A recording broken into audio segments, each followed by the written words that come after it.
Welcome to Talkin' Ball with Scott Theisen and Drew DeArmond. Call into the Neighbors Wealth Management Hotline now, 256-576-4977. That's 256-576-4977. Now, here's Scott and Drew. And there you go, just like that. We are off. We are running. It is a special Saturday edition of Talking Ball coming to you live from University Kia. Really, this is the final day of our Talking Ball tailgates who were presented by Talent Heating and Air. And the reason why it is the final day is because college football is officially underway here. As well, not quite, my bad. We have 1 hour to go until Division I college football is underway, because on Thursday, and I got to preface this, there was NAIA college football being played on Thursday. So college football technically returned on Thursday with the NAIA game. NCAA-wise, it gets underway. Navy, Notre Dame today, 1:30. That is the first collegiate football game that'll be played in Dublin. 20.5. Notre Dame is a 20.5-point favorite. Their over-under in this one is 49. Yeah, it's going to be interesting. Notre Dame still should win this game comfortably, but they're going to have to play against the Navy option. And that's always a tough deal, especially. But the one good thing, Notre Dame's had a chance to prepare for it all year, and all summer, and so they should have a good defensive game plan. It's more difficult when it's condensed and you only have about a week to prepare. But again, remember the rule changes in college football. The traditional option look pretty much is gone. Remember, Army is not shifting away from its traditional option because of the blocking rules implemented this year in college football. Your traditional option, something about the linemen can't block in certain areas and below the waist like they did on option plays anymore. So Navy, Army kind of having to change how they run things just a little bit. So that'll be interesting to see. 256-576-4977. That's the number to the phone lines. You can join us on a Saturday morning. Now, Arthur Seaton is going to join us. He's here. And he stepped away for a bite because they had some food. So he said he would join us at 12:30. So we're waiting to hear from Arthur Seaton. But then at 2:30 on our airwaves, right here on 97.7 ESPN The Zone, you're going to get the first collegiate football game played stateside NCAA-wise, as North Alabama will take on Mercer from the Crampton Bowl in Montgomery. 2:30 kick. You can hear all of the action right here on 97.7 ESPN The Zone. Yeah, we're looking forward to it. We're going to have a couple of great interviews, too, during the show with a couple of staff members that all of the state of Alabama, and especially our region, is going to be very familiar with. Big first-year members of Brent DeArmond's staff. And as you said, we'll be joining their broadcast upon the end of our show here at University Kia.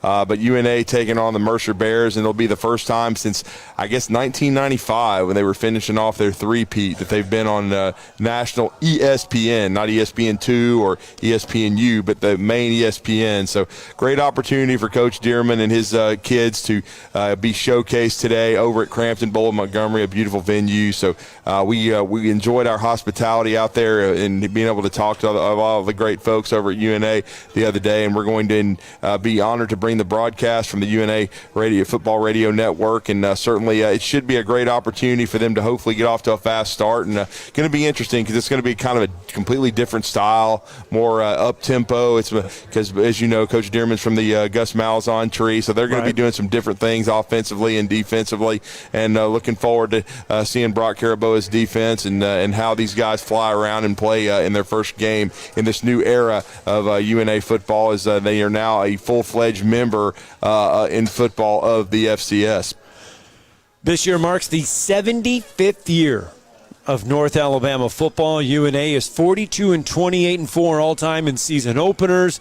They entered the season with an all-time record of 480 wins, 298 losses, and 16 ties. They boast 21 NCAA playoff appearances, of course, all of those coming on the Division II level. 17 conference championships, 3 national championships, all on the Division II level. This marks UNA's 6th year. 6 years now at the FCS level, and just the second as a full-fledged member. So it is hard to believe. And when we were talking with Ken Kitts on Monday, right, we asked him about making that transition, and it's hard to believe that this is 6 years now that UNA has been a part of the FCS level. Yeah, I mean, it is. It's, former coach Chris Willis was talking about, how difficult the transition was. And because you're not really competing for a conference championship, so it's you have to be a lot of self-motivation among your guys. But now they've made it through that part of it, and they've come out the other side as a university. There's a lot of positive momentum. When we were on campus, they've already got plans for a new stadium that's going to be started very soon, I would think, in the next couple of years. They already have a plan and a vision for that, and it's hopefully going to take the next step. I know fundraising is underway, and they just, their enrollment just went over 10,000 students, which is they're the fastest growing university in the state, and this has been as big as they've gotten, and they're very excited. They have a lot of, momentum around all their athletic programs. I mean, we talked to Tony Pujol, and with Jakari Lane, the year he had last year, they went to postseason for the first time. They won 18 games, so there was a lot of there's just a lot of energy there. We know how good Coach Cozart has done on the softball side. They've been very competitive, and of course, Coach Missy Tiber. They really probably had the most initial success when their programs went Division I. So there's a lot of positivity around everything involved with UNA, and we're excited about that, and we're excited to have them on the airwaves today. And again, it's a great time to be a UNA Lion. All right, 256-576-4977. You can join us this afternoon from University Kia along University Drive, and the man himself, the good man himself, Arthur Seaton, kind enough to be with us on a Saturday morning. There we go. We got to make sure they can hear you. Welcome in. Good morning, all our ESPN listeners today. Yes, absolutely, Arthur. It's jumping in here, man. I mean, you had to bring your own chair. Yes, I did. Like that. And that shows you the University Kia is really blowing it out right now. I'm parked over there somewhere. Had to find a spot. Had to be resourceful because a lot of folks mistake coming his in the car lobby. for a used car. Well, so you may get an offer to buy the Drew car while you're here. Yeah, there you go. We'll buy it. We buy trades every day. Right. Hey, I saw this on Facebook the other day. This dealership recently achieved an award. Am I mistaken? Yes, we achieved the Capital One Diamond Award. It's a very, very unique award, but if you achieve it, that means you're doing some awesome business in the state of Alabama.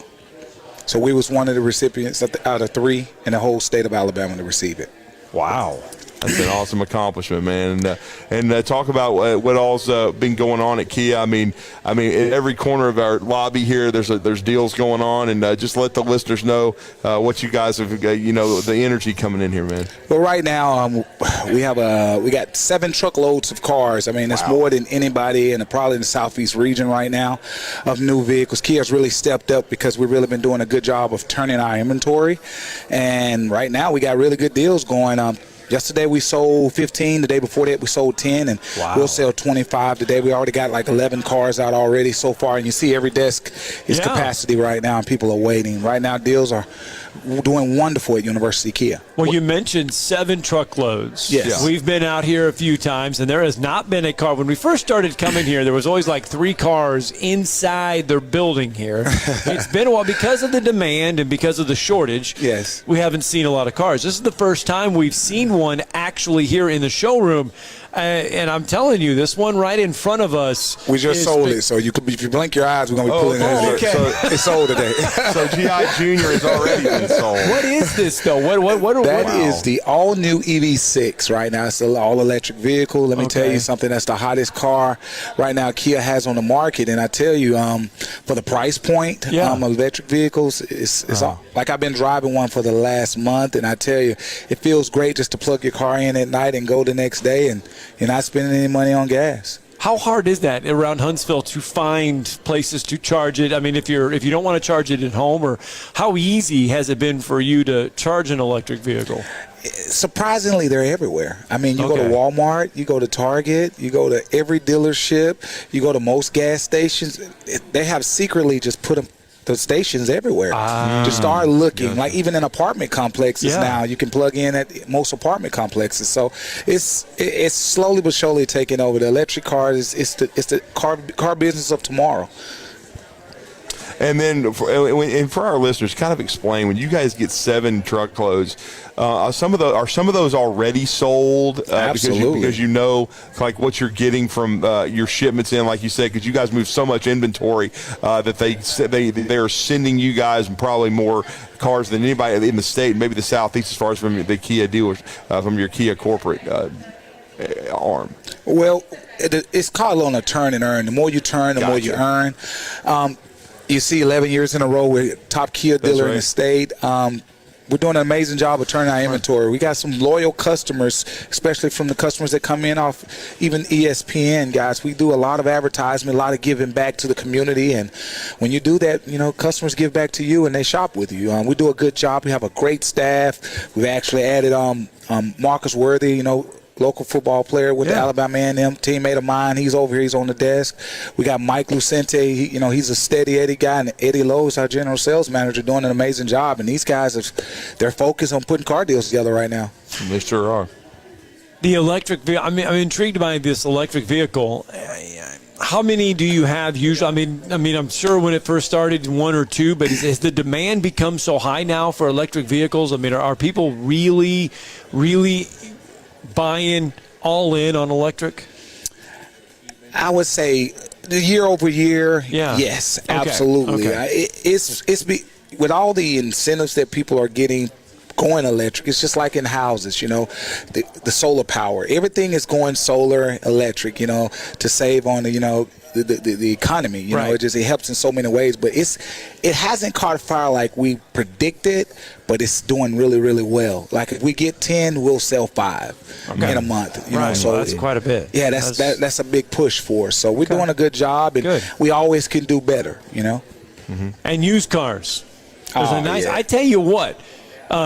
You have been kind enough, and when we go on road trips, and we talk a lot about it, and we had I forget what we had this year. Was it a Toyota 4Runner? Yeah, it looked like G.I. Joe. We nicknamed it G.I. Joe. But you have been kind enough to let us. It was sold by the time you brought it back. It was sold. I'll throw that out there. I didn't even get a chance to bring it.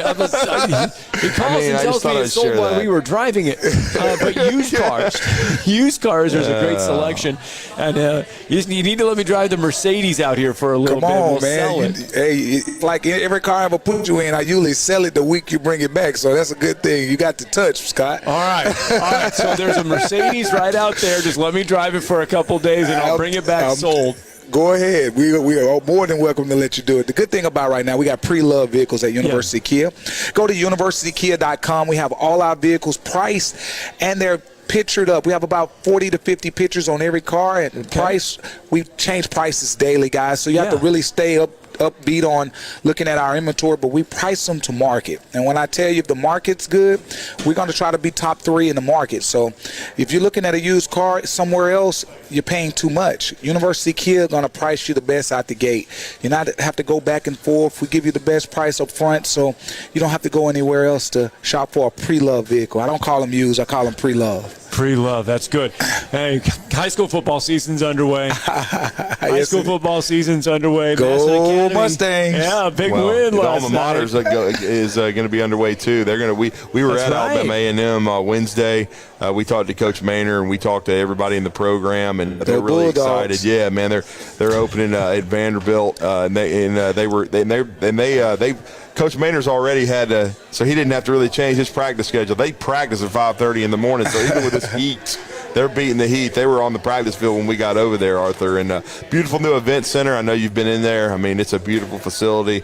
Really, really state-of-the-art for Alabama A&M. Man, Paul Bryant, athletic director, and Maynard, man, let me tell you, they're doing an amazing job over there. Man, they've made so many upgrades to the facility as well as to the team.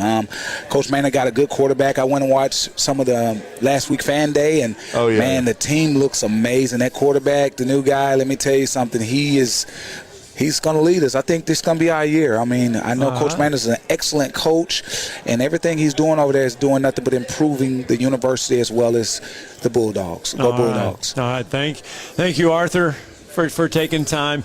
Hey, we gave you a hard time for being Viking Arthur and all that stuff. I saw yesterday. Yeah, Indy Arthur. Now it's Coach Arthur. I saw the newest TV commercial, and it's Coach Arthur now. That's it. You don't manage people no more. You coach them. It's more of a motivational thing. I tell my people, guys, you coach people. You give them good advice. You motivate them. And I tell you, just like my coach, Coach Tim Thompson back in Memphis, Tennessee, he was a guy that gave us nothing but coaching. He said, listen, you don't manage people. You coach people, and when you coach them, you teach them lessons, and when you teach them lessons, they become better people as well as better individuals. Well, Saturday wisdom there from Arthur. See, good stuff, Arthur. Thank you so much. Go Mustangs. AJ had a great game last night. Yeah, they were tough, man. They went on the road 42-6 and beat a really solid program. They're looking tough. We're going to have that game next week. It's going to be dual broadcast from us from the Randolph side, Bailey and I from the Randolph side, and then Steve and Glenn Laird. It's going to be a heck of a matchup. But Randolph is got a good football team, but Madison Academy is playing on another level right now. They really look good. Yeah, Coach Gossett, let me tell you something. He's an amazing coach. He got amazing staff, and I tell you, man, this is our year. I feel it. We're going to win the state this year. I'm claiming it. Let's get a break in. More from University Kia along University Drive in just a minute.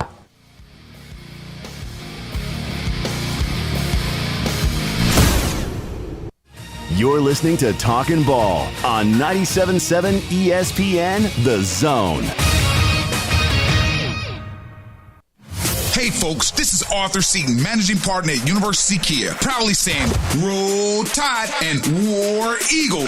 Stop into University Kia today and shop one of the area's largest selection of new Kias, including Fortes, Seltos, Telluride, and Popular Carnival, and fully electric EV6. View all the great specials at universitykia.com and get pre-approved in minutes so you can drive home your new Kia you really want, because we want to see you in a University Kia.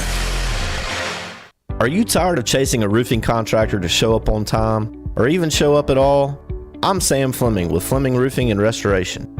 Our motto at Fleming Roofing is we show up. Our goal at Fleming Roofing is to provide the reliable customer service that you deserve, and we have the resources to meet all of your roofing needs: residential, commercial, industrial, replacement, or repairs. We are manufacturer certified for roof coatings, single-ply membranes, and asphalt shingles. Whenever you need a roofing professional you can count on, call Fleming Roofing and Restoration. We are committed to finding the solution that meets your needs. We don't have quotas or heavy-handed sales tactics. Fleming Roofing, we have expert experience. We show up. Free estimates, residential, commercial, industrial, replacement, or repairs. Check us out at FlemingHSV.com. FlemingHSV.com. When you need a quick response, it's Fleming Roofing and Restoration. We show up. Tom Abraham here from my friend Brian Hamaker and his team at North Alabama Mortgage. Look, buying a home is the biggest purchase you will make in your life, and it can be a bit intimidating, so you want people that can help walk you through the mortgage process and get you the best deal possible. That's what North Alabama Mortgage does, and they do it in Alabama, Tennessee, and Florida, from first-time purchases to refis, conventional, VA, FHA, and USDA loans. They have the solution at North Alabama Mortgage. Visit NorthAlabamaMortgage.com to learn more. That's NorthAlabamaMortgage.com. Don't let your back or neck pain get in the way. Get back to doing the things you love with the spine and neuro team from Huntsville Hospital. As the most experienced in the area, we have been improving lives in North Alabama for more than 50 years. Whether your favorite fishing hole is on Wilson Lake in the Shoals, Flint Creek, or Lake Gunnersville, Spine and Neuro is nearby to get you back to your best. Visit us online at spineandneuro.com to learn more. From the Fox 54 Weather Center, I'm Chief Meteorologist Jordan Dressman. A mostly sunny sky this afternoon, maybe an isolated shower. Otherwise, it is just simply going to be incredibly hot. Temperatures climbing into the upper 90s and lower triple digits. Heat indices anywhere between 107 and 109. We drop into the mid-70s through the overnight, early into your Sunday morning. A partly sunny sky Sunday afternoon. Slightly better opportunity for a little bit of rain. It is definitely going to be a little cooler. Highs climbing into the upper 80s and lower 90s. I'm Chief Meteorologist Jordan Dressman on your home for ESPN Radio, 97.7 ESPN The Zone. This will turn journalism on its ear. Watch our stream on WZZN TV on Twitch and YouTube. But you are the greatest hero in American history. We are 97.7 ESPN, The Zone.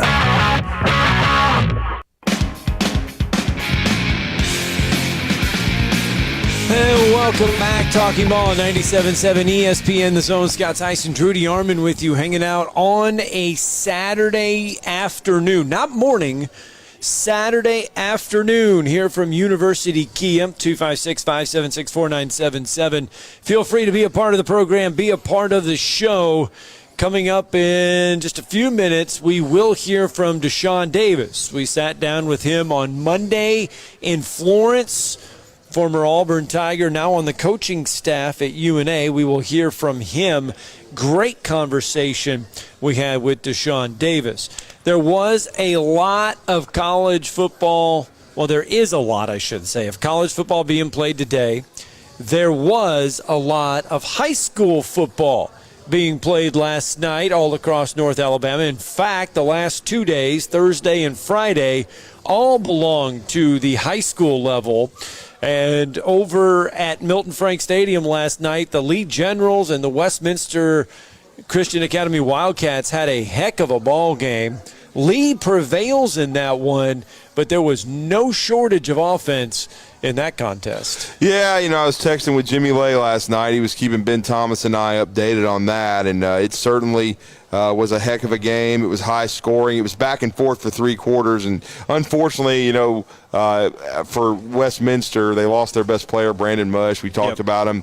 Over 100 touchdowns in his career of passing and rushing, over 10,000 all-purpose yards. He had over 360-plus last night, but he missed the fourth quarter, and that kind of decided the game. It ended up being a 44-34 Lee win. I know you guys talked to Urban McGuire last night. Big win for Lee, and, of course, they've got a huge addition with Carlin Long, who had well over 300 yards rushing last night for the Generals and carried them offensively. He transferred from Huntsville High right before the season during the summer, and and I was told by Jimmy this morning that if he hadn't got 2 long runs called back, he would have had 500 yards rushing, which you'd have to look in the state records to see about 500. Because once you start getting in the high 3s and then in the 4s, it's way up there. Because I remember Brian Robinson of Hillcrest had one of those games one time when he was like a junior, and it kind of led to him exploding as a prospect where he had 400-plus yards. So, if the 500 had stood, then it might have been a record. Now, I didn't have time to look up the record this morning, but again, that's a heck of a start for Carlin Long in that Lee uniform, and he's a huge get for the Generals, and that was a great way for them to start their season with that 10-point win. Louis LeBlanc and those guys will definitely be contenders in their region, and they'll bounce back with that out-of-region game. But again, Lee, I know they got a little revenge because Westminster got them last year, so it was a good win for them, and I know they're excited about the direction of their program, and Carlin Long is going to be a big part of it. 624 yards of total offense for Lee last night, 500 for Westminster Christian Academy. There was over 1,124 yards of total offense between those. Madison Academy, we touched on it. You heard that game a little bit on 97.7 ESPN The Zone, and the rest of it over our streaming channels. Madison Academy goes on the road. They look every bit impressive in their season opener with Deschler. We had talked to Coach Godsey yesterday morning about that challenge, but I think they passed that challenge yesterday. Yeah, they ran the ball really well early with Ken Cherry and Joshua Williams. Both those guys are really good. Great combination, probably as good a combination as there is, at least in North Alabama. They have some big-time additions defensively, along with a returning like A.J. Rice, the rising junior. They were nasty on defense last night. Now, Deschler and Patrick Malone, they've lost a lot of key seniors from a year ago, but still a really good tradition-rich program, and they should be, one of the favorites in their region in 4A Region 7. But after seeing West Morgan last night against my Randolph Raiders, man, Bailey can attest to this. West Morgan's a really, really good football team. They're balanced. They got a senior quarterback in Braxton Peters who's been through the wars. And they got Tadarius Mosley, who had 8 catches, I think, officially for 164 and 3 TDs last night, and then a college prospect at tailback in Jalen Fletcher. And from a numbers standpoint, Scott, in 4A, they dressed 72 dudes. And I mean, that's a big roster for a 4A team. So kudos to Drew Phillips and everything he's done over there. Randolph has 42 guys. They've got solid numbers. But, I mean, West Morgan is just – when you see a 4A team come out there, and they're very physically impressive as well, when you see those numbers, it's just, wow, it makes you shake your head. And certainly I think West Morgan, they came up 1 game short of winning the region title last year, and they're going to, as I said last night on our Woody Anderson Ford High School Football Scoreboard Show powered by the Huntsville Sports Commission, I think they're on paper right now the favorite in that region, and I wouldn't be surprised if West Morgan made a deep playoff run. They're really, really good. Then the game that you were witness to last night, Randolph-Madison. That's Randolph and Madison Academy this week. That's why I wanted to say that. Randolph and West Morgan, a West Morgan win to get the year started. Yeah, that was just what I was talking about. West Morgan with their QB, Braxton Peters again, very good player. They're balanced. They can run the football. They can throw it. They made a lot of plays.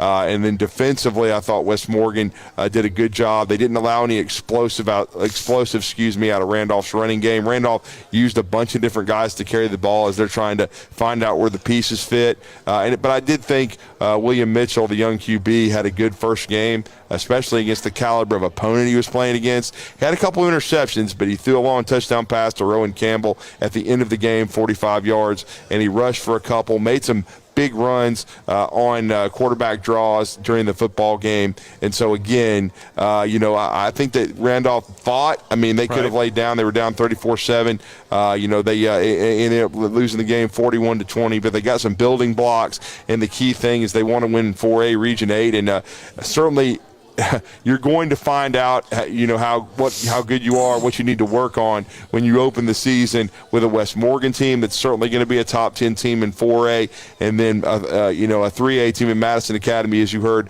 our great friend Arthur Sheaton here, the managing partner of this great dealership, University Kia, that's going to be a contender on the short list for a state title. So certainly a tough start for the season with Randolph already facing West Morgan and looking at this road trip to Bill Washington Stadium, but still a lot to play for the Raiders. And they got an addition in Hunter Wiggins, who I thought played well last night on the defensive line. Offensively they haven't been able to get him going yet, but that'll be a process, and he's a big target at tight end, and so we'll see. But I think the Raiders still have a chance to have a good year, make another playoff run under David Lloyd. But certainly, from what we've seen the first 2 weeks and a Jamboree win, and then on the road at Dessler, Madison Academy looks like they have a special group. All right, it's 12:57 on a Saturday afternoon. We're live from University Kia.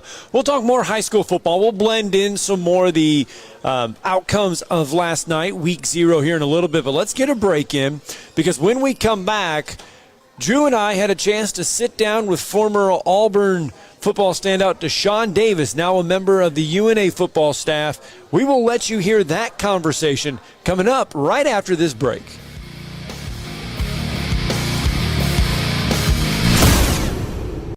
You're listening to Talkin' Ball on 97.7 ESPN, The Zone. Did you know that Valley Equipment Rental also specializes in day and weekend rentals to homeowners? The weekend rentals is by far the best deal that they offer. If you pick up after 2 on a Friday or anytime Saturday morning, it's not due in until Monday morning before 8 a.m. for a one-day charge. For a small fee, Valley can even haul anything they carry. Valley has extremely experienced and knowledgeable staff that can help you decide what size machine you need or what type of machine you need to get your job done like a pro. They have all the big items that the contractors need for their jobs, but they also carry the small tools that can help you with your DIY project. More importantly, Valley is locally owned and operated, which means when you have an issue, you can get someone on it right away, right here in the Valley. Heck, ask for Ross Roberts, the owner, if you like. Try calling one of the big box national outlets and ask for the owner. That's if you can even get through the automation. Buy local. Buy Valley Equipment Rental. Valley Equipment Rental has 2 locations, one on the North and South Parkway. Learn more at valleyequipmentrents.com. These days, saving time is important, and saving money is even more so. That's where Eagle Masonry and Insulation comes in. Over the years, Eagle has expanded their services to meet the needs of folks like you in our area. Taking care of your property yourself can be a real headache. Eagle can handle it for you. They offer full landscaping services, irrigation, mowing, bush hog, and can install plants and trees, sod, and even landscape borders. Call Eagle Masonry and Insulation today at 256-755-1556. Eagle saves you time, and Eagle saves you money.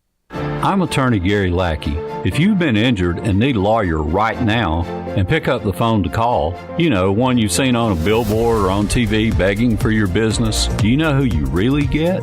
I'm attorney Jennifer Lackey. You want to talk to your lawyer. You don't want to reach a call center, not in some office 100 miles away. With the Lackey Law Firm, that never happens. My clients talk to me. And me. I'm attorney Justin Lackey. We're the ones that you talk to. We're the ones that you meet with. And we're the ones who handle your personal injury case. You want to talk to me? You just call me. And we'll take care of it. You worry about getting well. We'll take care of the rest. The Lackey Law Firm. And I'll go you one better. If you can't come to us, we'll come to you. The Lackey Law Firm. The Lackey Law Family. 1-800-4RIGHTS. No representation is made that the quality of the legal services to be performed is greater than the quality of legal services performed by other lawyers.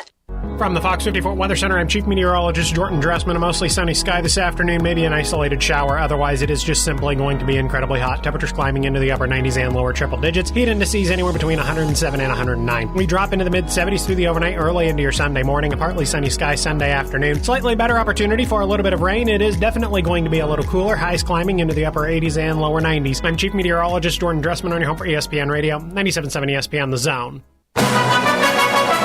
Listen each Friday to the Woody Anderson Ford High School Football Scoreboard Show, powered by the Huntsville Sports Commission on 97.7 ESPN The Zone.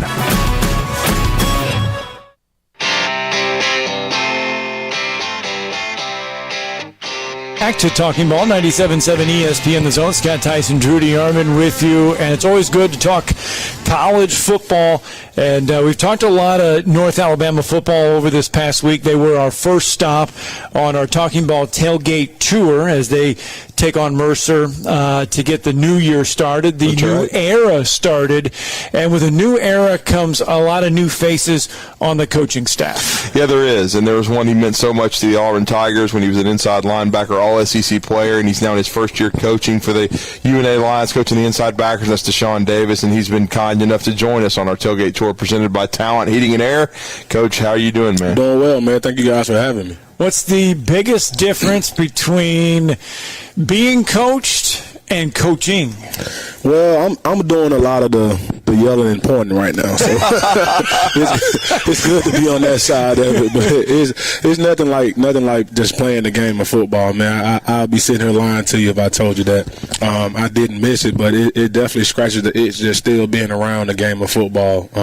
You don't have that physical pleasure of actually going out there and hitting another human being, but just being around the game, man, it satisfies me a lot. Well, it does. And when did you kind of know that you might go this direction? I mean, you played at a very high level in the SEC for a great coach and a great program and a championship program. I've covered, the SEC for a long time, been with the station nearly 9 years, and just talking to people that cover Auburn all the time. I'm good friends with Jason Caldwell, and he really enjoyed covering you. And I know you know Jason well. Yeah. He always spoke so highly of your character, and our next guest, and we're going to talk to Kerryon Johnson as well. But when did you decide you might go this direction? Man, this always kind of been the end goal for me. I've always kind of had a dream to be a good college athlete, be fortunate enough to play NFL, maximize my time in the professional football league, and then I wanted to hang my cleats up and grab a whistle. So it kind of played out exactly how I thought it would be. But even knowing that, I kind of took the role as a player to kind of be that player coach, So on days like today, on Monday, when a lot of the coaches were game planning, I sat in on game plans, not just so much for the end goal of today, but I wanted to be an extension of my coach on the field. So I took a lot of pride in myself of being a leader, and being a vocal guy and a guy that my teammates could come to and ask questions. And I always wanted to have all the answers. So I kind of took that role of being a player coach, like I say. So after I hung the cleats up, I knew I wanted to grab a whistle. Yeah, how did you go about getting started? I mean, do you just pick up the phone and say, you know what, I want to try. I want to try to be a coach. I mean, how were you able to, make the transition? Make that transition. Yeah, it was honestly, man, I was blessed to connect with a lot of great coaches in my playing career, and my playing career kind of speaks for itself as far as what I did on the field. Oh yeah, but I had a lot of people to reach out to me, and I didn't have to pick up the phone too many times to ask people. I was blessed enough to be around a lot of great guys and a lot of guys who had opportunities at the time. Funny story. I remember my first time that I got released from the Cincinnati Bengals. Tim Lindsay called me like 3 hours later and was like, "Hey, you want to coach?" I was like, "Dang, coach, can I let me lick my wounds for a minute?" Like, so he was the head coach at Troy at the time. He was like, "Man, I got a spot for you." I'm like, "Man, it might be too fast for me. Let me get a little minute to lick my wounds." And I was fortunate enough to get 2 more years out of the game of football. And last spring, Coach Malzahn and Travis Williams, they were hitting my line and banging my line. And to tell you the truth, I didn't see myself, not this early anyway, I didn't see myself being a college coach. Mm-hmm. At the ball, I kind of want to have a gym back in my hometown called the Fitness Lab. I was like, man, let me spend time with family for a while, kind of relax a little bit, be around my gym. And I was fortunate enough to get the defensive coordinator job at my high school. I was there for like 2 months, and every day that I was there, Coach Malzahn and T. Will probably called my phone. So after that spring, I went through the entire spring process with them. After that spring, 2 days later, I packed everything up and I was in Orlando, Florida, as a linebacker GA for Travis Williams.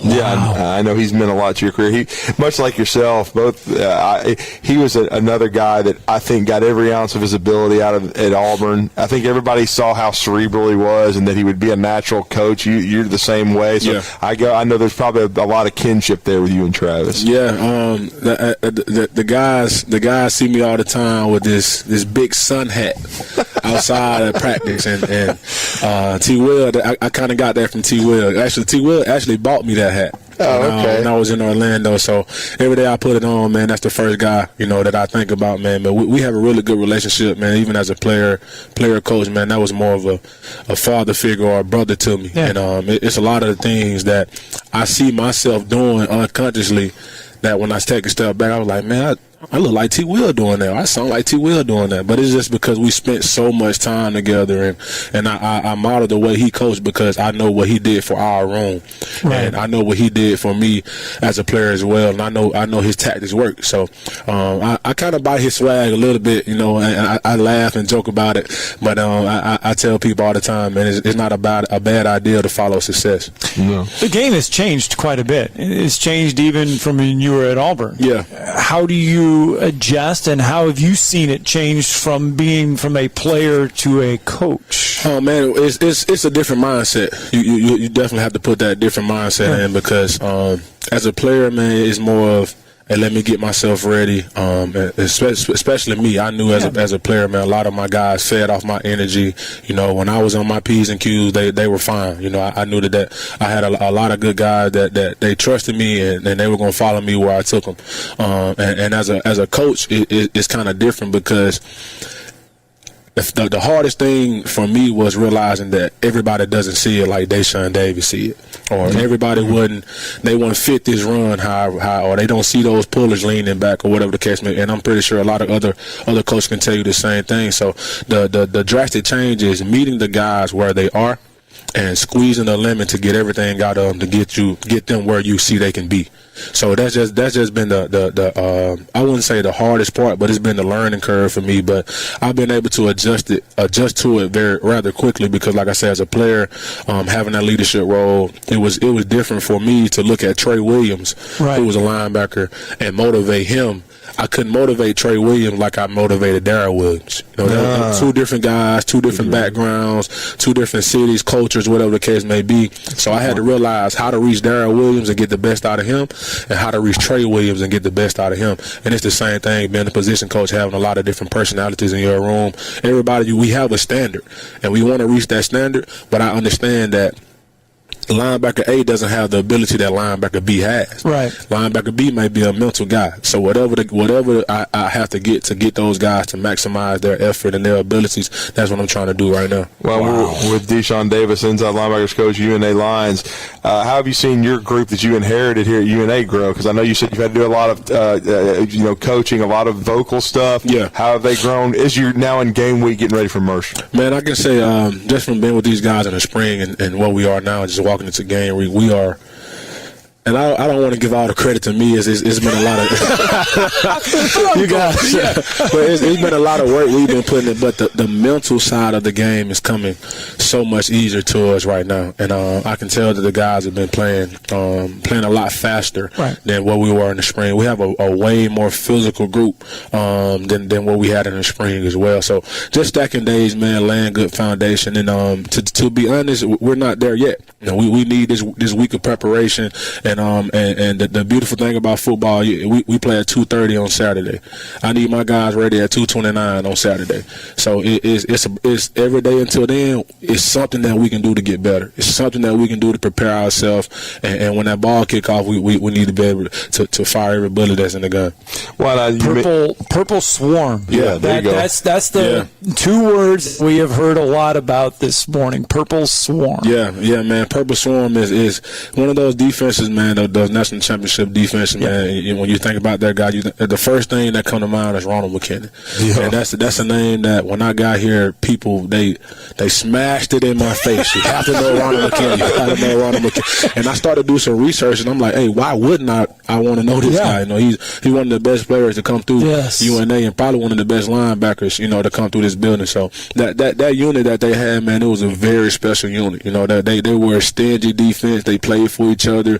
They had fun, and of course last year our defense wasn't to the standard that we are upholding those guys to right now. So the first thing we did as a staff was say, what's the baseline for great defense here? And it's unfortunate that we have to uphold the standard that those guys did, because they were doing some unrealistic things a little bit. But man, it's trying to get that niche back, trying to get that fun back into the defense. Trying to get that stinginess back into the defense, that grit, that physicalness, and that's been what we've been hanging our hat on. But the challenge to those guys is Purple Swarm is the baseline. Okay. But we don't want to remember this group as Purple Swarm. We want to remember this group as the lifeline that we create with each other. Now, we know a standard. We know what it looked like, but we don't want to be the Purple Swarm. Let's create our own identity. Let's lock in with each other, and let's be remembered for what we want to be remembered for. But the Purple Swarm is a great mirror to put in front of your face. Well, we know that T-Will's they're very excited to be at Arkansas, and you're excited to see his growth. But I wanted to ask you about another guy and what he meant to your career, because we're going to get to cover him this year, and he's unique because he's been on both sides of the state. You better not ask me about no Kevin Steele. Yeah, I remember a quote from you that you said, you had thought about maybe leaving Auburn after your junior year and turning pro, but you said, Coach Steele's still here, so I'm going to stay. Yep. And I could tell.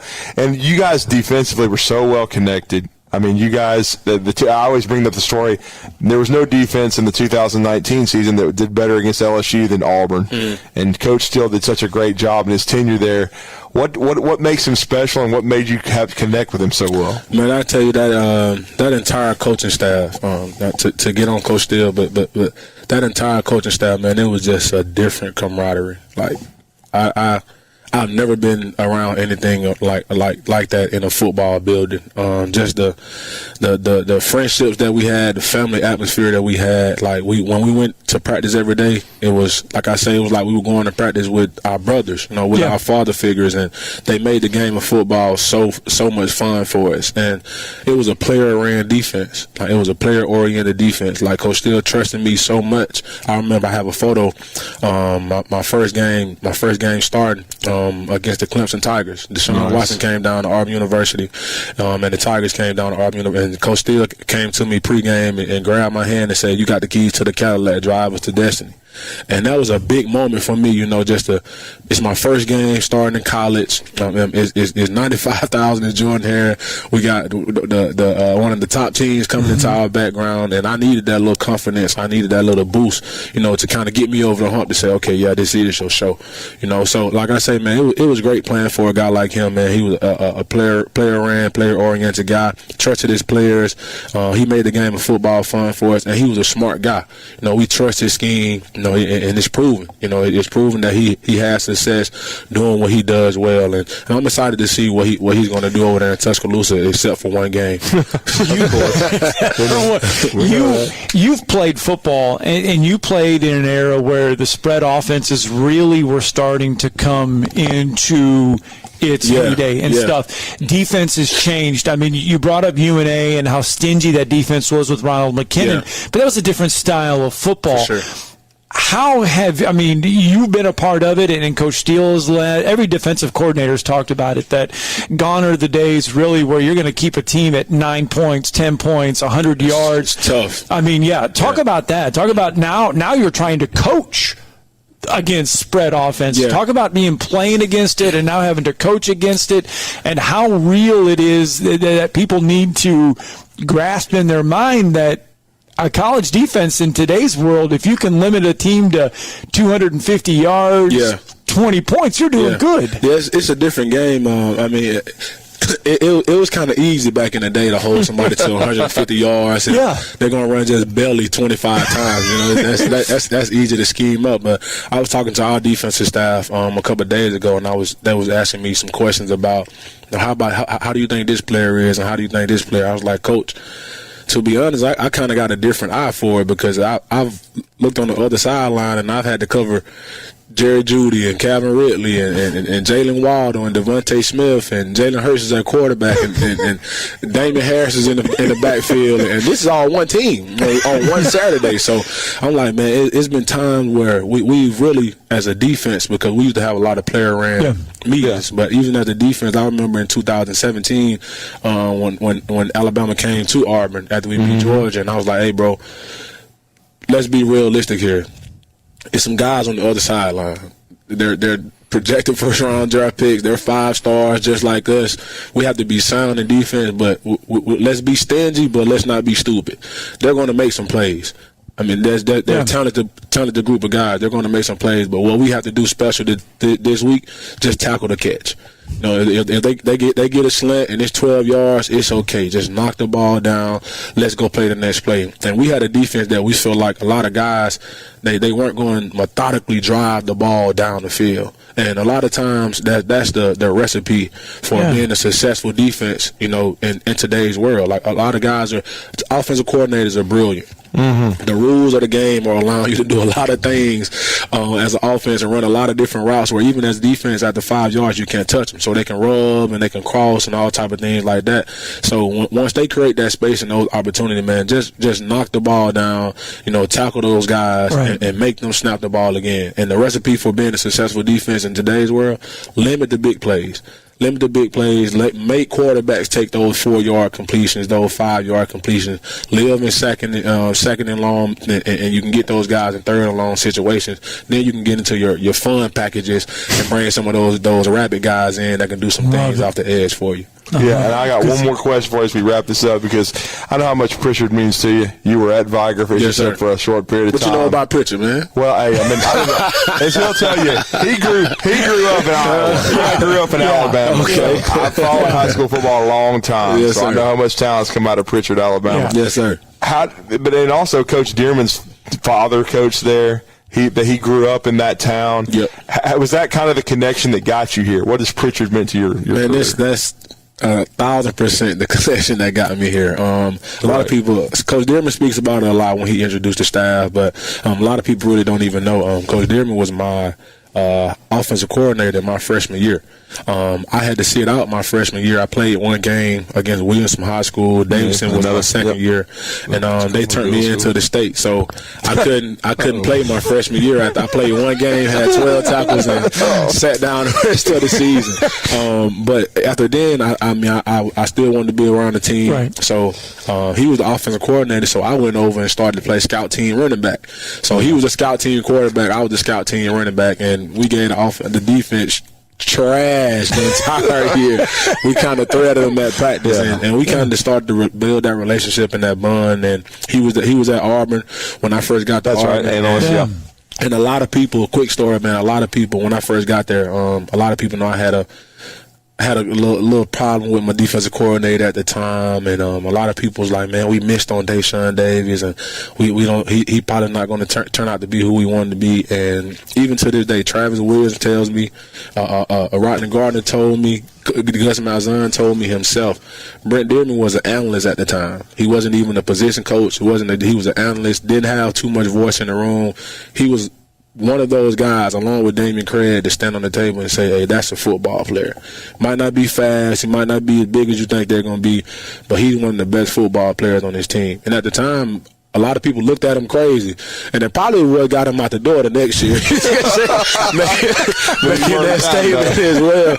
But I mean, he turned out to be right, man. But even just hearing that, as a guy who wasn't even in that room at the time, who wasn't performing to the potential that he even saw, from me, man. To hear that even years later, he wasn't even a guy to tell me. To hear from other people to say, hey, Coach DeArmond was one of those guys to stand on the table for you and have your back before you even became who you became. So, man, working for a guy like that, man, it makes you come in and make you want to go to work for him, make you put your hard hat on for him, because he does the same for you.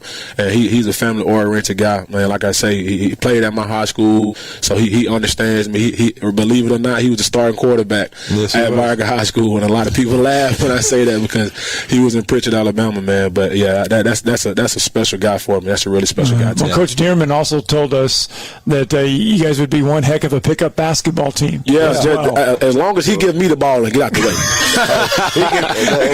Carry on guard some folks. Yes, sir. Well, thank you. Thank you so much. Thank you guys for having me, man. Yes, sir. And I can say, Scott, Blunt and Viger, that's a rivalry right there, brother. It's standing room only. Hatfields and the McCoys. You better get there early. Hazelwood, Cortland back in the day. There you go. That's another one. All right, we got to get a break in. More Talking Ball when we return.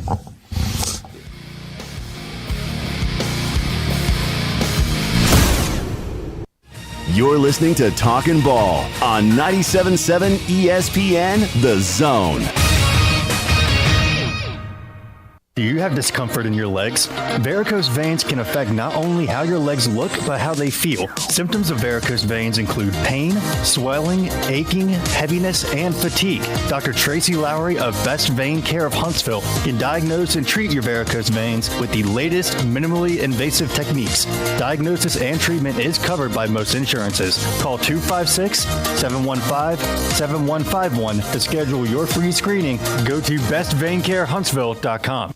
Ann Adams with Berkshire Hathaway Rise Real Estate is the one name to know if you're buying or selling real estate. With years of local experience, Ann Adams offers buyers in-depth knowledge of the local housing market and will narrow available properties down to those you'll be interested in so you can save time when shopping for your new home. If you're ready to sell, Ann offers a seamless process using accurate pricing and expert negotiation skills to make sure you get a fair price for your home. Call Ann Adams today at 256-337-2625 or log on bhhsriserealestate.com. Welcome back. Stan McDonald from the Stanton Law Firm. I had lunch with Lewis just recently and with a client of ours, a mutual client, and great to hear all the good things going on at the Stanton Law Firm. Thank you, Wes. The Stanton Law Firm, as you know, we've discussed before, we're dirt lawyers. We do a lot of real estate, litigation and closing. And yes, my son Lewis McDonald enjoyed meeting you a couple of weeks ago, and a couple of your friends. He is, as you know, he's opened up a commercial closing division. So he's really helping a lot of people people who are trying to close, buy, or sell on their commercial property. And you can't be in this community doing business without knowing West neighbors. I don't know about that, but sure was getting to meet another McDonald and talking a little bit about his grandfather, Coach Dye, and the different things. It was a lot of fun. Well, your listeners are really going to enjoy meeting Lewis and you in this community. And like I said, at Jacob Title or the Stanton Law Firm, we close business. We close some good commercial closings, residential closings. We appreciate being part of your show.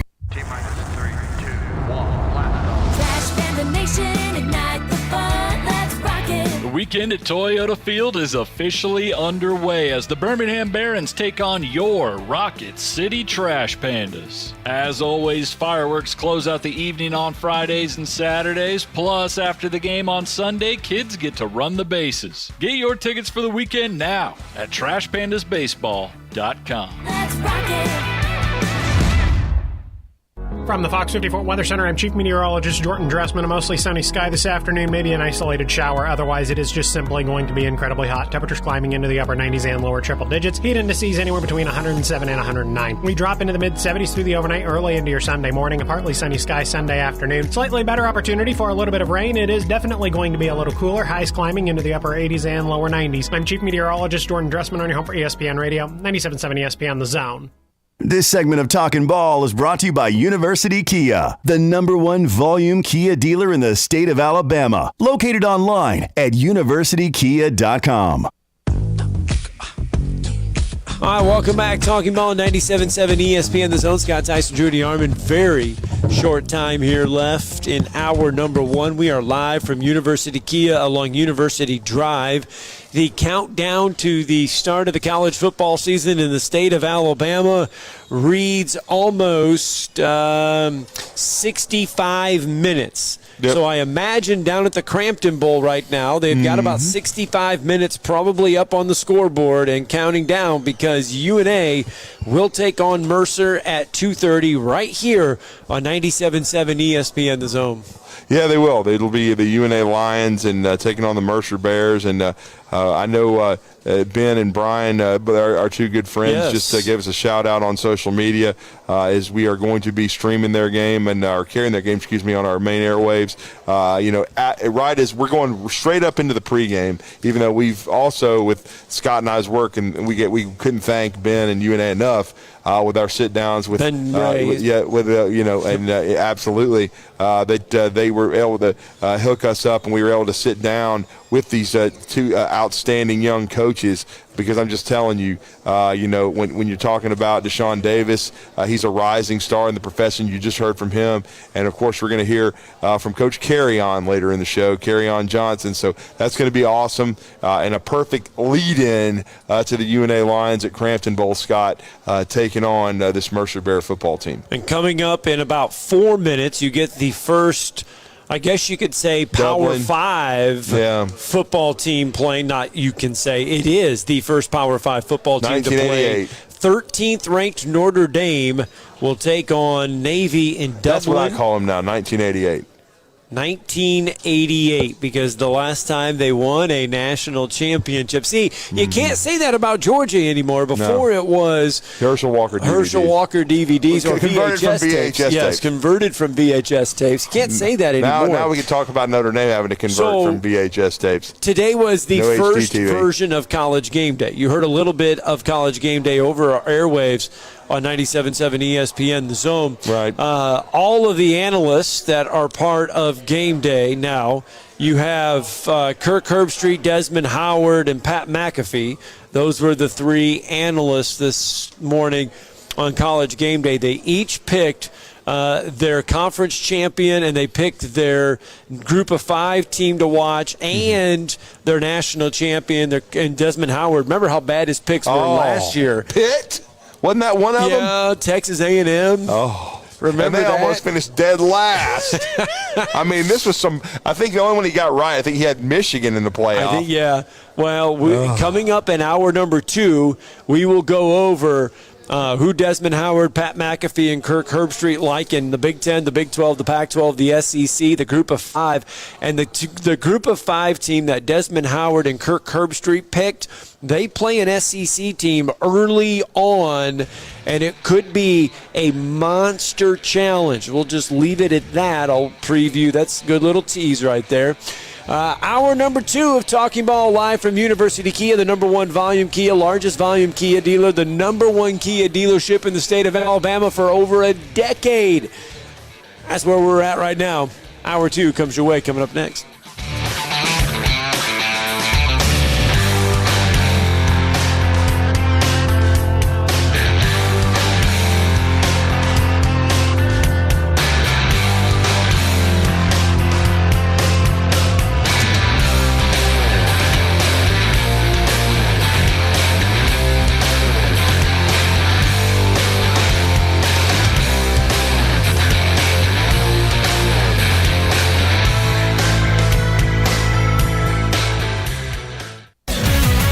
WZZN, Union Grove, Huntsville, Alabama. 97.7 ESPN, The Zone.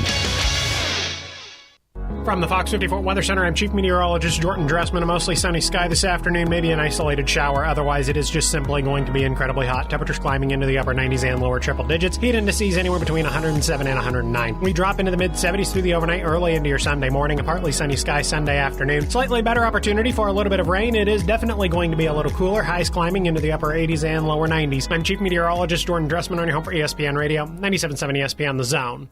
This segment of Talkin' Ball is brought to you by University Kia, the number 1 volume Kia dealer in the state of Alabama. Located online at universitykia.com.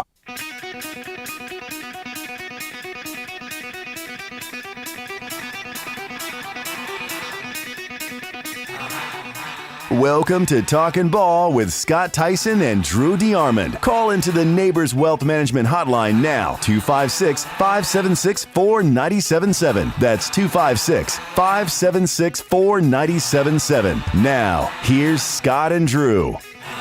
It is hour 2 of Talking Ball coming to you live from University Kia along University Drive, 256-576-4977. You can join the program on a Saturday afternoon, leading in to some college football coming your way right over the airwaves here on 97.7 ESPN The Zone. The UNA Lions taking on the Mercer Bears from the Crampton Bowl. That one gets underway at 2:30. Coming up here momentarily, the first big-time college football game gets underway as 13th ranked Notre Dame going to kick off against Navy. That one should be about underway. Notre Dame, though, a 20.5-point favorite in Dublin, Ireland. All right, College Game Day was on today. The Big Ten, the analysts picked who they thought was going to win each of the Power 5 conferences. Desmond Howard, no surprise, tabs the Michigan Wolverines to win the Big Ten. Mm-hmm. Both Pat McAfee and Kirk Herbstreit went Ohio State to win the Big Ten. In the Big 12, it was unanimous across the board. The Texas Longhorns picked by all three to win the Big 12. In the Pac-12, Pac-4, maybe two. Yeah, Desmond Howard went Washington. Oh. McAfee and Herbstreit went Utah. Well, so none of them went to the great Caleb Williams and Lincoln Sharman. No. That's interesting. I thought that was intriguing. Yeah, it really is. You want to know why? Because Utah actually is physical. They know what tackling looks like. Right. And if Cam Rising's healthy. We don't really know about his knee yet because I know he but again, I just think when you look at Lincoln Riley's teams, yes, he won the Big 12, but they were fool's gold. Every time they played somebody elite, especially in a playoff setting, they always fell short. And I know they got Bear Alexander out of the transfer portal. They've added some guys. They added, our good friend Jamir Muhammad, from James Clemens. Right. But we'll see, how that works. Because they've added a lot of pieces defensively, but are they going to be better though? They haven't been that good. In the Southeastern Conference, the Georgia Bulldogs are your two-time defending national champions. Their schedule is Well, if you look at it, you say that is a clear path for Georgia to land in Atlanta for the SEC championship game, perhaps win another SEC championship, land in the college football playoffs. But guess what? It was unanimous across the board on College Game Day today. They pick Alabama to win the SEC championship. I saw, I think somebody had taken a screenshot of it, on TV. Yeah. I was a little bit surprised. I figured that at least two of the picks would be Georgia. Alabama's going to have to figure out the quarterback situation. Interesting buzz coming out of practice this week. It sounds like it's still far from decided. And interestingly, I think Tyler Buckner has had, he had a good scrimmage, as I told you guys. And then I think he's had a solid week of practice. So I'm really fascinated because I still say, that Jalen Milroe is going to take the first snap. But how well are they going to play against Middle Tennessee, and how many quarterbacks do you play? Do you play Ty Simpson? Do you play Tyler Buckner? I've heard Lonergan has still made some wow throws in practice, but still not sure they're how much of a opportunity he's going to get with the ones as far as to truly win the job, at least this early. So it's going to be really interesting to see how many quarterbacks Alabama plays, no doubt. I mean, but I do think that, it's not going to be decided until potentially the Texas game and maybe after.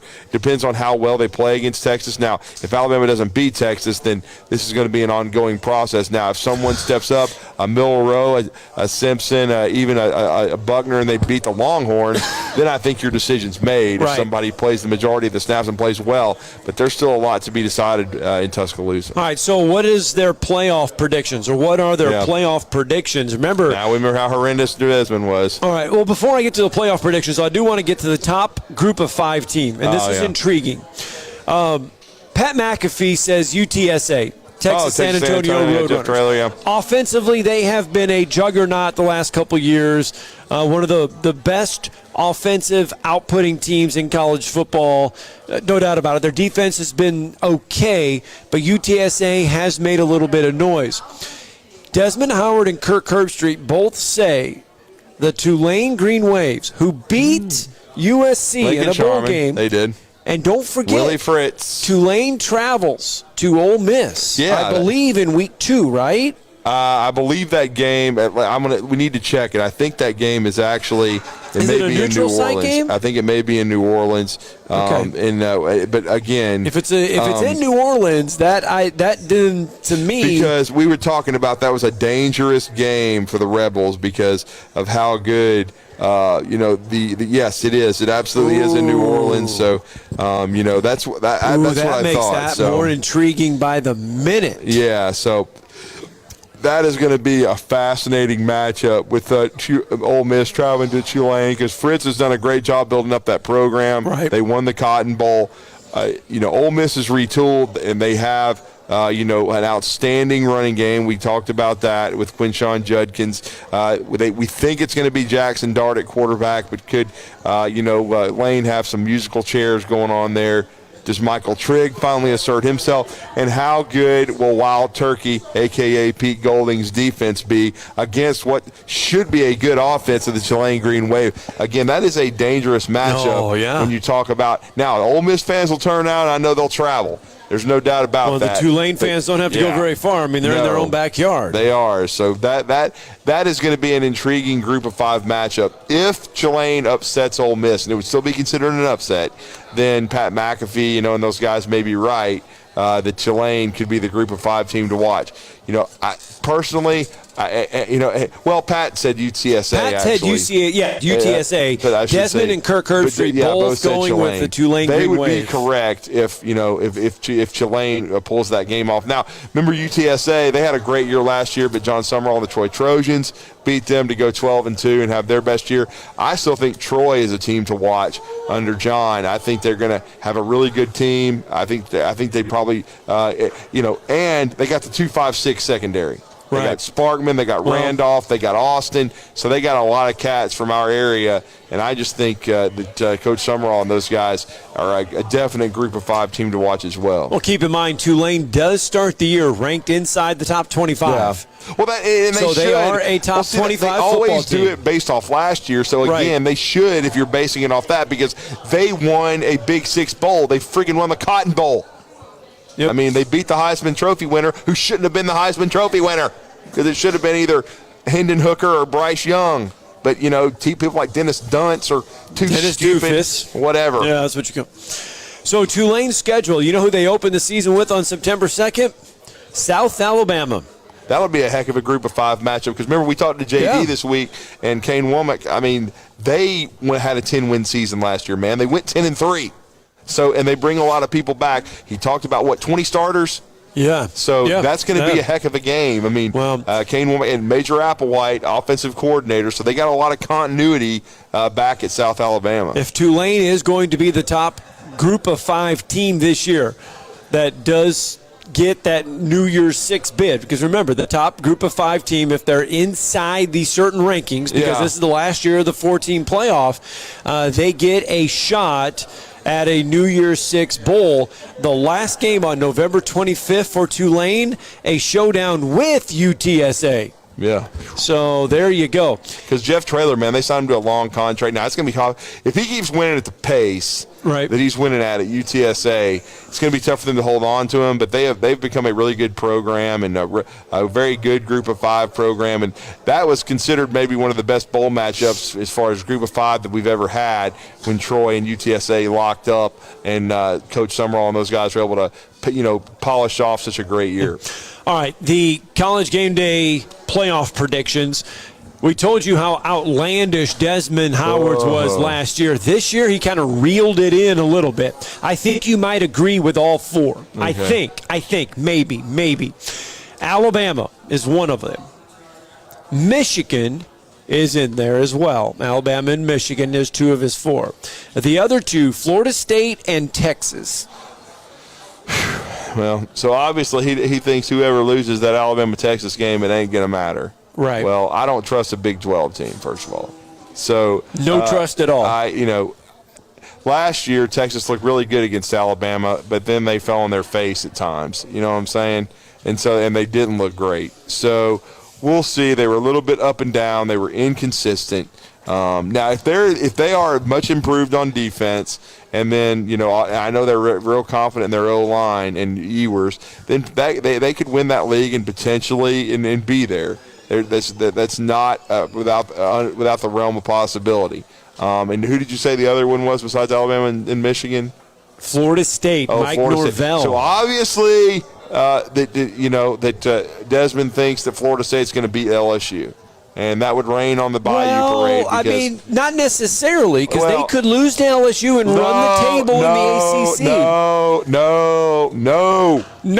They have to win that game against an SEC school, and then they got to win the Bush Leagues, the ACC, because the only decent team in that conference is basically a Clemson. Okay, so they have to win that game. That means you're beating Clemson, and you're probably winning the ACC. LSU. Yeah, and you win the championship game. So that's why he's got them going there. I mean, that is not beyond the realm of possibility either. If Florida State, who I was shocked at how much better they were last year, right? They have their QB back. They got a lot of guys versed. They got a lot on defense. I think they do have a legit shot against LSU. LSU has kind of been crowning themselves and thinks they're going to win the SEC West just because they lucked up and beat Alabama. And yep, it was luck. So that's what I'm saying. Alabama didn't do what they needed to do defensively. And, again, we'll see how much Jaden Daniels has improved, but I'm not ready to just crown LSU just because they won a national championship in women's basketball and they won a national championship in baseball. All of a sudden they're going to win it in football. No, I don't think so. I think you got a little bit more work to do. And, I would not – as a matter of fact, I'll just say it. I'm picking Florida State to win that game in Orlando. Are you really? Yes. Okay, since you bring up LSU, and I want to get to the rest of Desmond picks, Howard's picks, and I want to get to the other ones, but you did bring up LSU, and we talked about it briefly earlier this week, that LSU is going to be It's just how ludicrous it is, though, because if you sign autographs now and you take money, no, that was dumb. It's not a big deal. And I'm not talking about dumb from Mason Smith's point. Right. I'm talking about a dumb decision by the NCAA. So Mason Smith is suspended a game, and Brian Kelly went on the record and said that LSU even looked at scheduling a Week 0 game this weekend, so he could be suspended. So that Mason Smith would be suspended this week and be eligible to play against Florida State. Like that, LSU was trying to play today to avoid having Mason Smith sit out a game against Florida State. I mean, because it's weird. Like, how could you predict the future, though? They're like, well, he would have been suspended, but he got hurt in that first game. Well, good Lord! I mean, why wasn't he suspended for that game? Why did they not made their total decision yet? I'm talking about he could have avoided the injury. But how do you try to schedule a Week 0 game when the schedules have already been? I mean, what do you try? Who do you try to go? He meant during the spring, man. He meant they tried to add a game. Like, it reminded me of Mal Moore, like back in the day in 2002 and 3 when he knew Alabama was going to get slammed and get a 2-year probation bowl ban. Schedules Hawaii. He schedules Hawaii back to back to go. He gives them a 2-for-1. We're going to come to you twice, and then you come to us in 06. Right. And so, and then Hawaii, absolutely. I mean, because they get paid a crap ton of money, and then you get you're playing a bowl game in Florida. Hawaii. Yeah, you get a bowl trip at the end without going to a bowl. Right. He gives I thought it was a genius move. Of course, there's some people, they're going to irritate the NCAA. Piss on the NCAA. I mean, you know what I'm saying? Who cares? I mean, they screwed Alabama anyway. A bunch of arbitrary peckerheads. You know what I'm saying? I mean, hey. Oh, boy. I do get my one check a year from the NCAA, so I know. That's okay, though. I am not on Swimming that branch. and diving. I am not even in that realm. I mean, I do get to meet the commissioner or the president of the NCAA, Charlie Baker. I do get to shake his hand, but the guy would not know me. He's still trying to clean up Emmert's mess. Yeah, he wouldn't know me, though, if he saw me, but all right, so Desmond Howard getting back there. He says Michigan and Alabama will face each other in the national championship game, with Michigan beating Alabama. So he is going with Michigan as his national champion. Shocker. But Michigan does have a talented roster, but they've got to prove it, though. They've yet to win a playoff game. They lost to Wofford. Yeah, they lost. Yes, there you go. Pat McAfee, these are his 4. Alabama, Ohio State, Georgia, and Michigan, with Alabama so he's got 2 from the Big Ten. With Alabama over Georgia for the national title. Well, obviously Pat believes that both Michigan and Ohio State are probably going to be undefeated when they play each other, and then the loser is still going to make it. That's what that tells me. Well, what does he say about Alabama, though, and Georgia? Does it mean Alabama's going to run the table? He thinks Alabama and Georgia are going to run the table. Right. And then the loser is still going to make it in both cases. So he thinks that an SEC championship game loser is still going to make it. And then he thinks that the loser of the the Ohio State Michigan game is still going to make it. He thinks said team, the winner, Ohio State or Michigan, is going to go to the Big Ten championship game and win. And the loser of that rivalry game is going to that'll be their one loss, and they'll be waiting in the wings, and they'll still get in the playoff. At least that's what that's. I mean, that's like a hornet's nest, though, with the Pac-12 and the Big 12. I mean, Pac-2. Well, I mean, they're still the Pac-12 this year. So Kirk Herbstreit goes with Alabama, Ohio State, Georgia, Michigan. Alabama over Ohio State in the national championship. So both Pat McAfee and Kirk Herbstreit going SEC Big Ten, SEC Big Ten. So Alabama got 2 picks. I mean, I think they're the only 2 dudes, I'm talking about Herbstreit and McAfee, in the media that have picked Alabama to win it, because most don't even think it's going to be there. I mean, like I told you. Desmond at least says they're going to get there. I mean, there's this one dude who, like I told you, I don't know what pills he was popping, but he said Alabama had a decaying dynasty, and he wasn't even sure they finished 3rd in the West. So, he probably voted Vanderbilt for winning the SEC in Nashville, but I don't know. We got to get a break in. We know about 8 idiots did that. We know. I think you were one of them. I don't think you want to admit it, but I think you were one of them. No, I don't. Not me. It wasn't me either. No. You know what? I bet you it could have been Selfie Queen. All right, we got to get a break. Well, she couldn't even get in, though.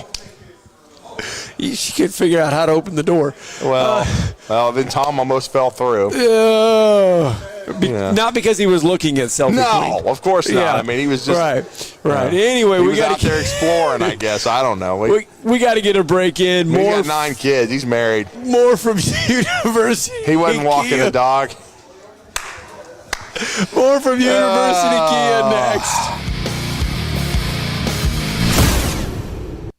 You're listening to Talkin' Ball on 97.7 ESPN The Zone.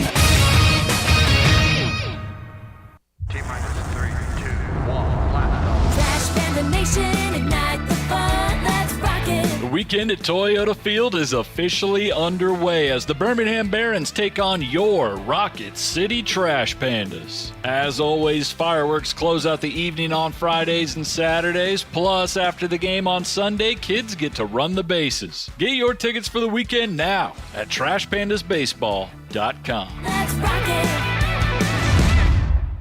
Valley Equipment Rental has grown by leaps and bounds over the past year and is adding more and more equipment to their already impressive fleet. Valley is a locally owned family equipment rental business serving the entire Tennessee Valley. They concentrate on the local contractors, building repeat business and specializing in long-term rentals for their local contractors. The benefit of long-term rental is that they stay on top of their assets. If something you own goes down in the field, you have to stop and fix it before you can finish the job. With Valley Equipment Rental, they will fix it on site or bring you another machine while that one's being fixed. More importantly, Valley is locally owned and operated, which means when you have an issue, you can get someone on it right away, right here in the Valley. Heck, ask for Ross Roberts, the owner, if you like. Try calling one of the big box national outlets and asking for the owner. That's if you can even get through the automation. Buy local. Buy Valley Equipment Rental. Valley Equipment Rental has 2 locations, one on the North and South Parkway. Learn more at valleyequipmentrents.com.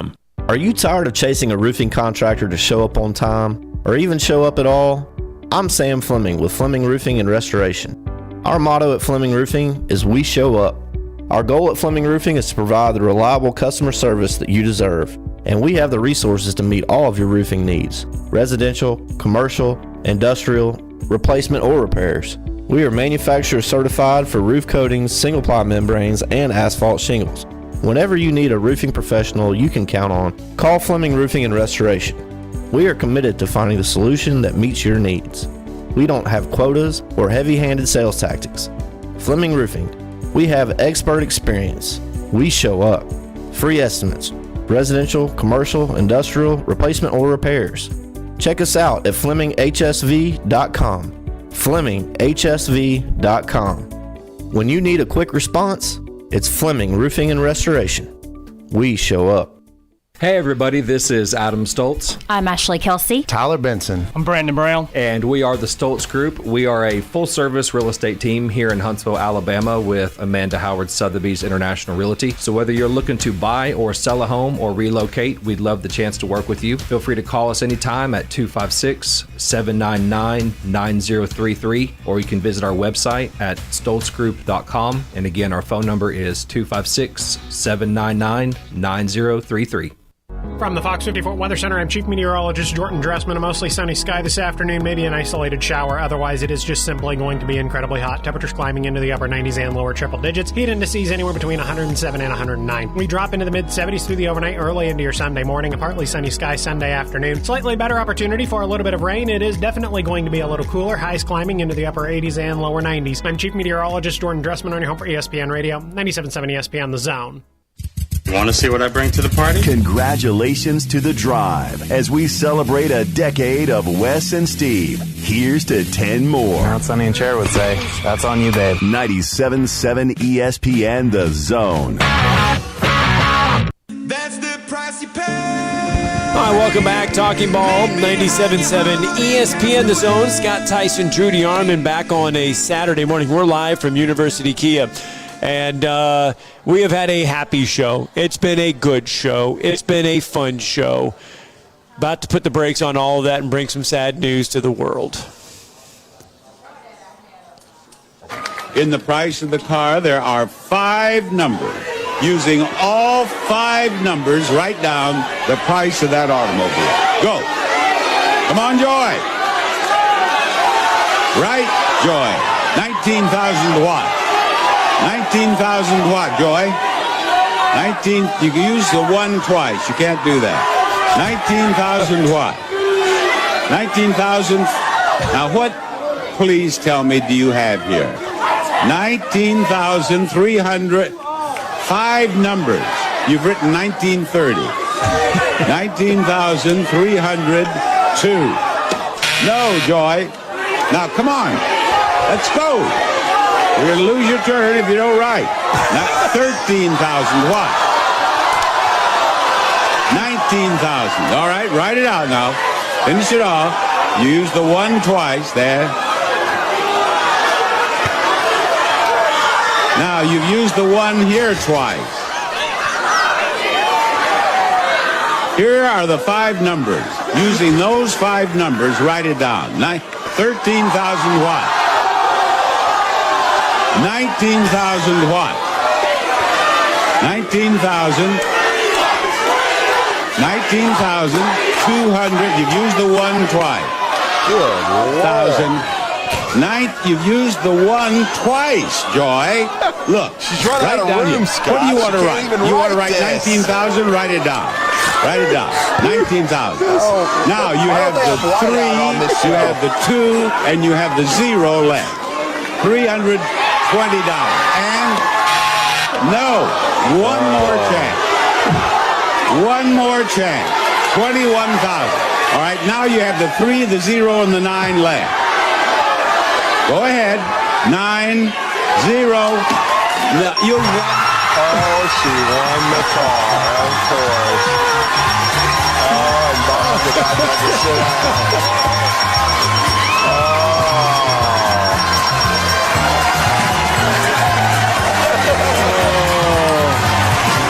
Had to play that. One of the funniest moments in Price is Right history with Bob Barker at the age of 99. Legendary game show host Bob Barker passes away. I mean, everybody watched it. I mean, it's one of the longest running game shows ever.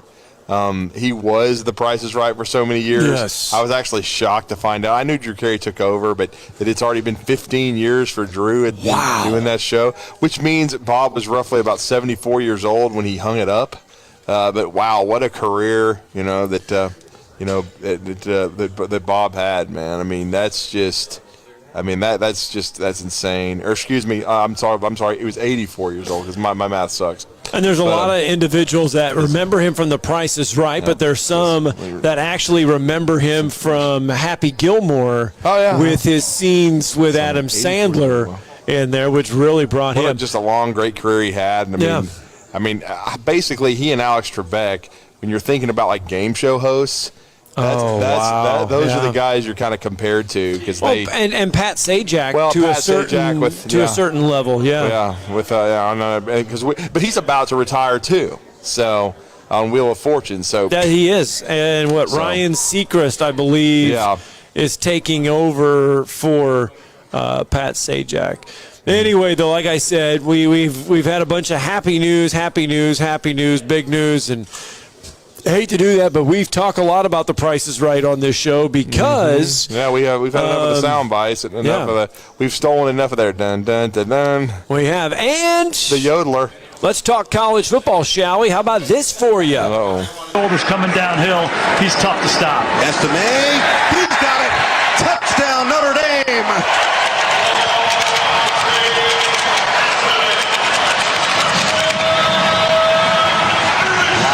Dublin. Audric S-Time gets into the end zone. The first touchdown of the new year. Notre Dame leading Navy 7-0 there in the first quarter. Esteen right now looks like 6 carries, 29 yards, and a score. Sam Hartman, remember? Wake Forest transfer. Yep, Wake Forest transfer. Great numbers coming over from Wake Forest. Helped elevate that program, the Demon Deacon program. Yeah, they had a heck of a year last year. And Sam Hartman, I believe he graduate transferred to Notre Dame, and that's the reason Tyler Buckner's at Alabama right now.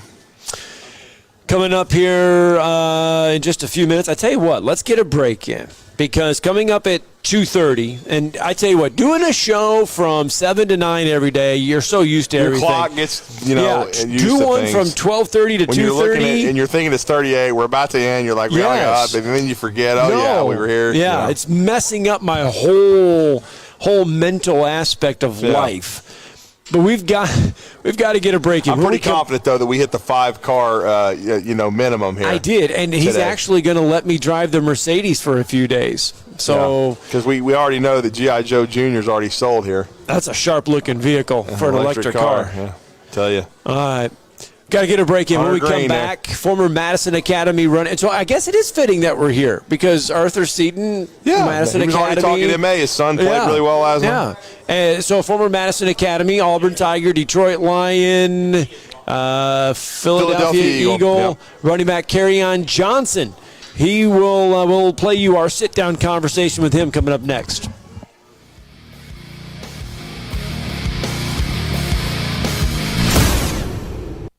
You're listening to Talkin' Ball on 97.7 ESPN, The Zone.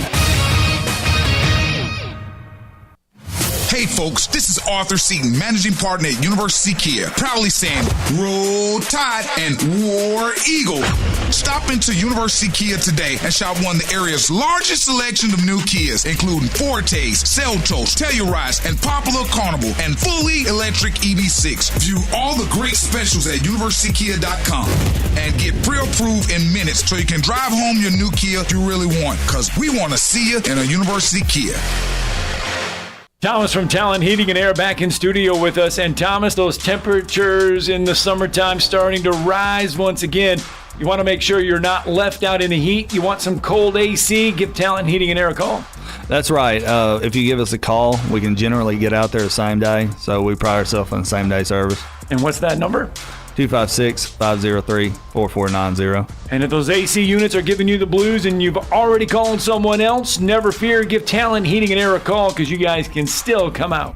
That's right. We do free second opinions on major repairs and quotes. A lot of times we save our customers thousands of dollars and additionally get their units repaired before the other guy could even get started. And that number for Talent Heating and Air is? 256-503-4490. And if you can't give Talent Heating and Air a call, you can find them online at talenthvac.com.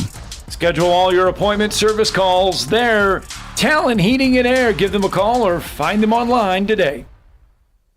I'm attorney Gary Lackey. If you've been injured and need a lawyer right now, do you know who you really get? I'm attorney Jennifer Lackey. You want to talk to your lawyer. My clients talk to me. And me. I'm attorney Justin Lackey. We're the ones that you talk to. And we're the ones who handle your personal injury case. And we'll take care of it. The Lackey Law Firm. 1-800-4-RIGHTS. No representation is made that the quality of the legal services to be performed is greater than the quality of legal services performed by other lawyers.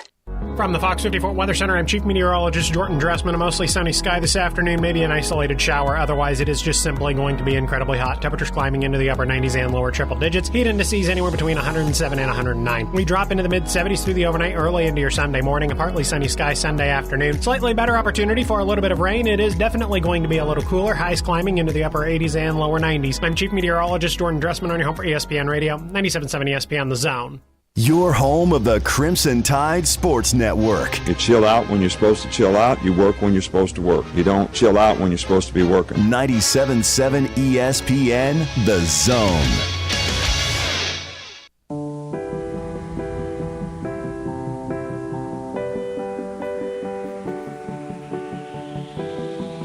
Welcome back to Talking Ball, 97.7 ESPN The Zone. Scott Tyson, Drew DeArmond with you. And it's always great when we get a chance to reconnect with those that we have connected with over the years and had a privilege to watch, not only on the collegiate level but the high school level, and then kind of journey into their next phase. And man, one of the best now joining us. Yeah, one of the best athletes in Madison County history. He will soon, I know you'll probably still be emceeing the Hall of Fame ceremony when he goes in. He got to turn 40. Did he do enough to get into the Hall of Fame? Come on, he hurdled a guy on ESPN in high school. and they called it back. But, of course, we're talking about the newly named Director of Player Development, former Madison Academy Mustang, Auburn Tiger All-American, and NFL running back with the Detroit Lions and the Philadelphia Eagles, Kerryon Johnson. Kerryon, how are you, man? I'm doing great.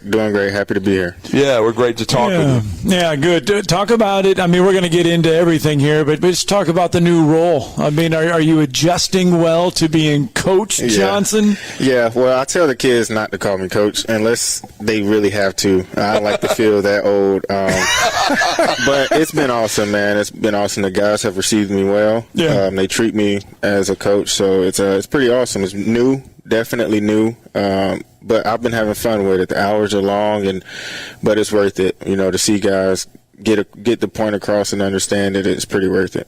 Well, I mean, we were talking to Coach DeArmond about you earlier, and he was talking about how what you're helping with the kids with is what you can show them the path that you went through as a player, but mental health is so much a big part of the process now with kids, and it's something that was probably 10 years ago wasn't even thought about a lot, but you're helping kids a lot with that process now. Yeah, it's different nowadays, right? As men, the world is changing. In a couple different directions, but one that's a good direction is having somebody to talk to and the guys actually doing it. I've always been, at least for the past 5 or 6 years, around teams who have, sports psychologists and all that stuff, but I mean, I probably said, hey, twice in passing, what I'm saying? So it wasn't something that we really did, but just in the past week I've had 5 guys come up and have different conversations with me about different things. It's not always just football related. That's not, they're 18, 19, 20, 21 years old in college. Everything in their life isn't centered around football right now. So it's been pretty awesome just to get to know them a little bit better, them to get to know me a little bit better and learn a few things about me and me learn a few things about them. It's been pretty cool. Is that one of those things where you made that transition from high school to college, going from Madison Academy to Auburn, that you kind of wish maybe it was there when you were there, but it wasn't as prevalent, it wasn't as big? Is that something you wish that maybe you would have had that chance to use? I mean, looking back, I'm still not sure I would have, but to have the option, like I said, would have been nice. I just had my roommates. We just, I had my roommate and I had my friends, and that was kind of my sports psychologist and sort of my development coaches, But my freshman year, I definitely could have used somebody like that. My freshman year was pretty tough mentally and physically, so I definitely could have used something like that, and I'm glad that these guys have something like that now. Well, and then talk about it. I mean, you played at the highest level. You were able to realize your dream of going to the NFL. You were the Offensive Player of the Year at Auburn. You were an All-American both in high school and college. I mean, you checked off pretty much all the boxes. What ultimately led you in your heart to come and do this? I mean, because you had options to do other things. Yeah, pretty much is.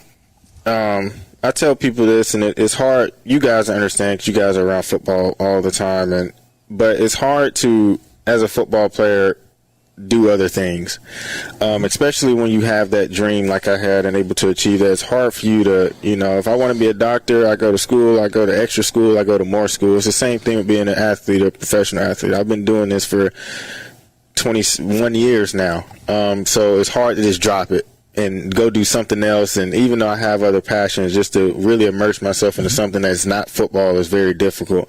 So I was sitting around at home for a couple months after I got done playing, and I was like, this is very boring. And I was extremely bored, and I was driving everybody crazy that I was living with. I had a newborn, and I was driving her crazy because I was just at home all the time, being lazy. And I mean, it was fun hanging out with her all the time, but it just wasn't for me, just sitting around not doing anything like I thought I could do. And so I got involved with my dad, working at his gym, doing strength and conditioning training and things like that, and enjoyed that a little bit. But I knew I wanted to get back around football. This is a special sport, and there's really nothing else like it. And here we are. We'll talk about then. You go in and you've obviously you help the running backs, and you look at film and you kind of help them. Coach DeArmond was like, well, we just sit there and say, Carry On, what did you see on this, or what are you seeing on this? Yeah. But how have you been able to kind of open up some of these running backs' eyes to different avenues, different holes, different thought processes? Yeah, it's a strange thing going from playing to coaching, especially at a position. There are a few positions in my book that I consider like you either can do it or you can't.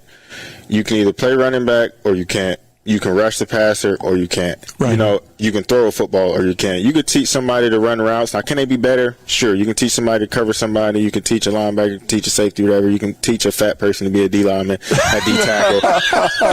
But to be a running back, man, it takes a special something. So to have that thought process already going, and I know these kids here already have some of that. You know what I'm saying? And they're not going to see everything like I see it. That we're all different humans. But to teach them just little bitty different things that defenses are trying to do to them, and just the art of the position, I think we've gotten a little bit better. Coach Cruz here does a wonderful job as well. So it's me and him just trying to help out as much as we can, and I help out as much as I can, and just trying to make these guys see the little bitty differences that make a whole lot of difference. Well, and two, I think also the thing that I figured, when just following your career, you were blessed. You had great coaches and mentors, and your father was one. He's always been big in the community, and he's trained a lot of athletes, and he's mentored people. And how much influence did he have on you, kind of deciding to do what you're doing? Yeah, he's that's my I have good friends, but that's really my best friend, man. He's an awesome dude, and and the things that I've been very fortunate. It's pretty much just the only term I can really use. I've been very fortunate to have him, and I still call him. We got chewed out as coaches the other day, and he was the first person I called when I got back in the car. He's been through that, and he know, so we still talk about everything together, and just the things that he just helps me be a better person, which in turn helps me to be a better coach. So he's awesome, man, and without him, I don't know, I'd be pretty lost in the world. So I'm very fortunate. Coach Davis, or Deshaun Davis, was talking about Coach Malzahn reaching out to him, and he's had some conversations. Have you had picked his brain a little bit on how to take this next step in your journey? Yeah, so actually it was three people when Coach DeArmond reached out to me. There's three people I talked to. It was Coach Malzahn, my high school coach, Coach Koyu, and obviously my dad. So I called my dad first, Malzahn second, which he'll probably get mad about that.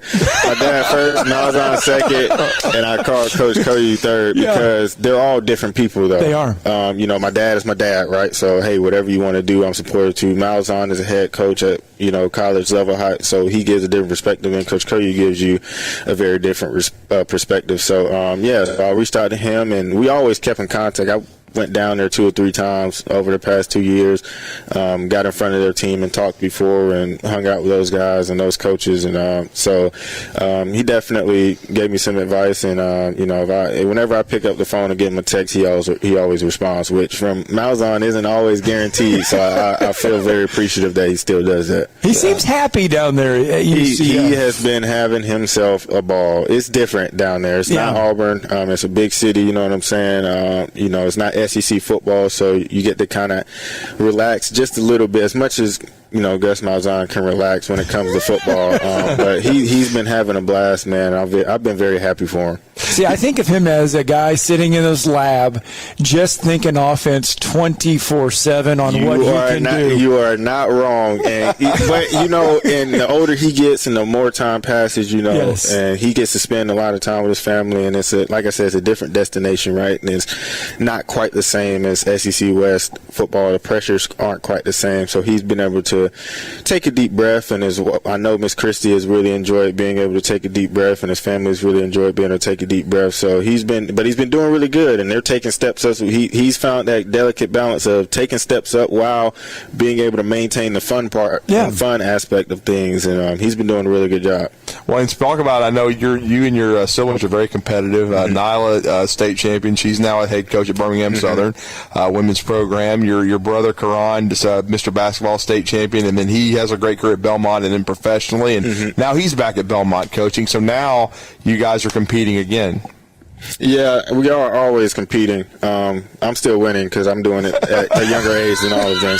So, but that's just how we are as a family, and that's what kind of drove us all to do to, be as good at our respective things as we were, because we were always competing against each other. It's the hardest thing about being an athlete is finding a competition that doesn't have anything to do with outside factors. So am I competing against myself? Am I competing against my goal? Am I competing against the older, younger version of myself? When you can find out that reason and keep that the main thing, the sky is the limit. So competing against them always helps me to keep getting better, keep getting better, keep getting better. Well, I mean, now as director of player development, your first game's coming up on Saturday against Mercer. Your first game really as a coach. What are you most looking forward to with this group as you've watched them grow and get ready to play in Montgomery? Coming off a down year last year, a lot of people on this team weren't here for that. Right. So it's pretty much a brand new team. Definitely, obviously, a brand new coaching staff, brand new situation. Everything's different, right? So the thing we have to do is we got to go out and show who we are and prove ourselves. Us in this building know who we are, or at least we know who we think we are, who we showed to be during fall camp, but fall camp isn't the season, right? So for first game, we got to go out and show everybody. And I think we have a lot to show, and I think we have a lot to prove, and a big chip on our shoulder. This team is, I don't really look at ratings that much, but ratings-wise, people have us very low on everything. This team isn't that. Our worst version of ourselves isn't that. So, but I can't play for them. I can't do anything. So we got to go out, and they got to make me look good on what I'm saying. And I think we will. And then second and foremost, just have fun, man. You don't have forever to play this game, and it can end tomorrow, as we've seen in the past few years with different instances. It can end in one night. So have fun, enjoy it, enjoy the team that you're playing with and the guys you have, and just get it done. I want to get your thoughts. I know we've been talking to you about making that adjustment to coaching, but I want to get your thoughts. You've played in the SEC. You've played in the SEC West. This is the last year for the SEC West. It all goes by the side, and we have no divisions. Will you be sad to see the S? Because I mean, you are a former player. We're fans of it. But you've played in it. Are you sad to see it go? I really am.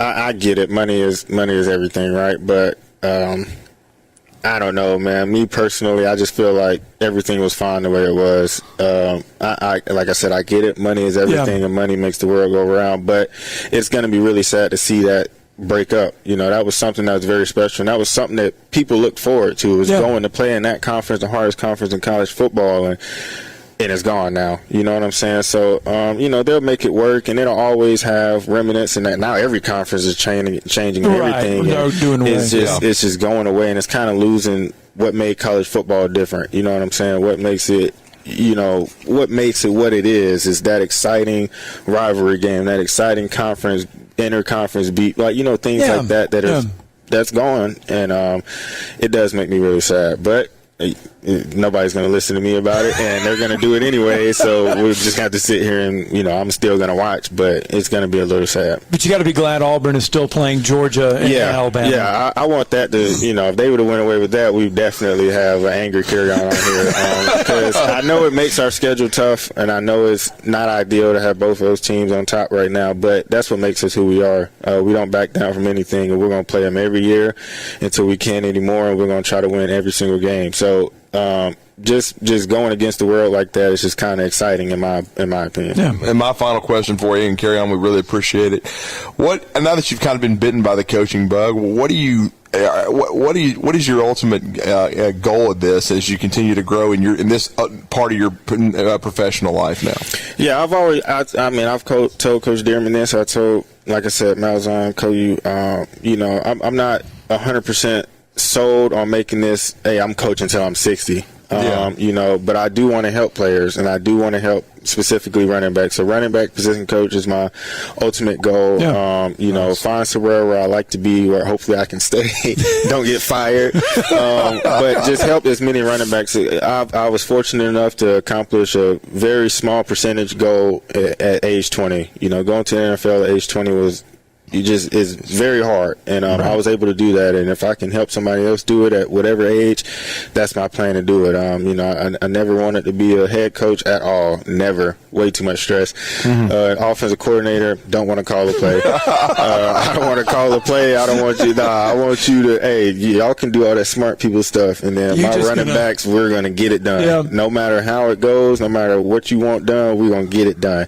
So that's my end goal. Doesn't want to call the plays. Following in his mentor Tim Hortons. Hey, look, man, and did you see how long he's been doing that? How happy?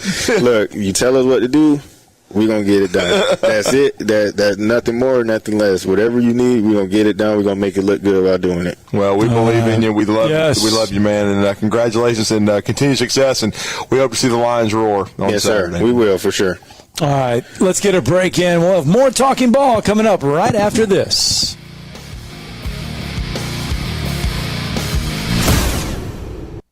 You're listening to Talkin' Ball on 97.7 ESPN, The Zone. Built to win. Touchdown, Alabama! Built for championships. Throws intercepted, Alabama. Built by Bama. Alabama is still Alabama. Join us Saturday, September 2nd as the Crimson Tide kick off the 2023 season against MTSU on your home for Alabama football.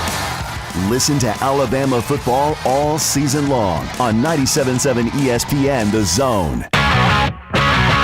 With us today, Dr. Tracy Lowry of Best Vein Care of Huntsville. When we evaluate a patient and they indeed have significant venous disease, most third-party payers, private insurance, Medicare, require us to treat every patient conservatively at least 90 days. Conservative treatment includes increasing ambulation, elevation of the legs, and the wearing of compression stockings. It's very common for folks to come see us in March or April wanting to have their veins fixed before they go into swimsuits starting in June. When we see someone in March or April, they're going to require at least 90 days of conservative treatment before we can even go to the insurance carrier to get permission to treat their veins. So if you think you have a venous problem, now is the time to come in and get a free screening so we can determine whether or not you need something evaluated. If you have a vein problem or you think you may have a vein problem, now's the time to contact us at bestveincarehuntsville.com. From the Fox 54 Weather Center, I'm Chief Meteorologist Jordan Dressman. A mostly sunny sky this afternoon, maybe an isolated shower. Otherwise, it is just simply going to be incredibly hot. Temperatures climbing into the upper 90s and lower triple digits. Heat indices anywhere between 107 and 109. We drop into the mid-70s through the overnight, early into your Sunday morning. A partly sunny sky Sunday afternoon. Slightly better opportunity for a little bit of rain. It is definitely going to be a little cooler. Highs climbing into the upper 80s and lower 90s. I'm Chief Meteorologist Jordan Dressman on your home for ESPN Radio, 97.7 ESPN The Zone. This segment of Talkin' Ball is brought to you by University Kia, the #1 volume Kia dealer in the state of Alabama. Located online at universitykia.com.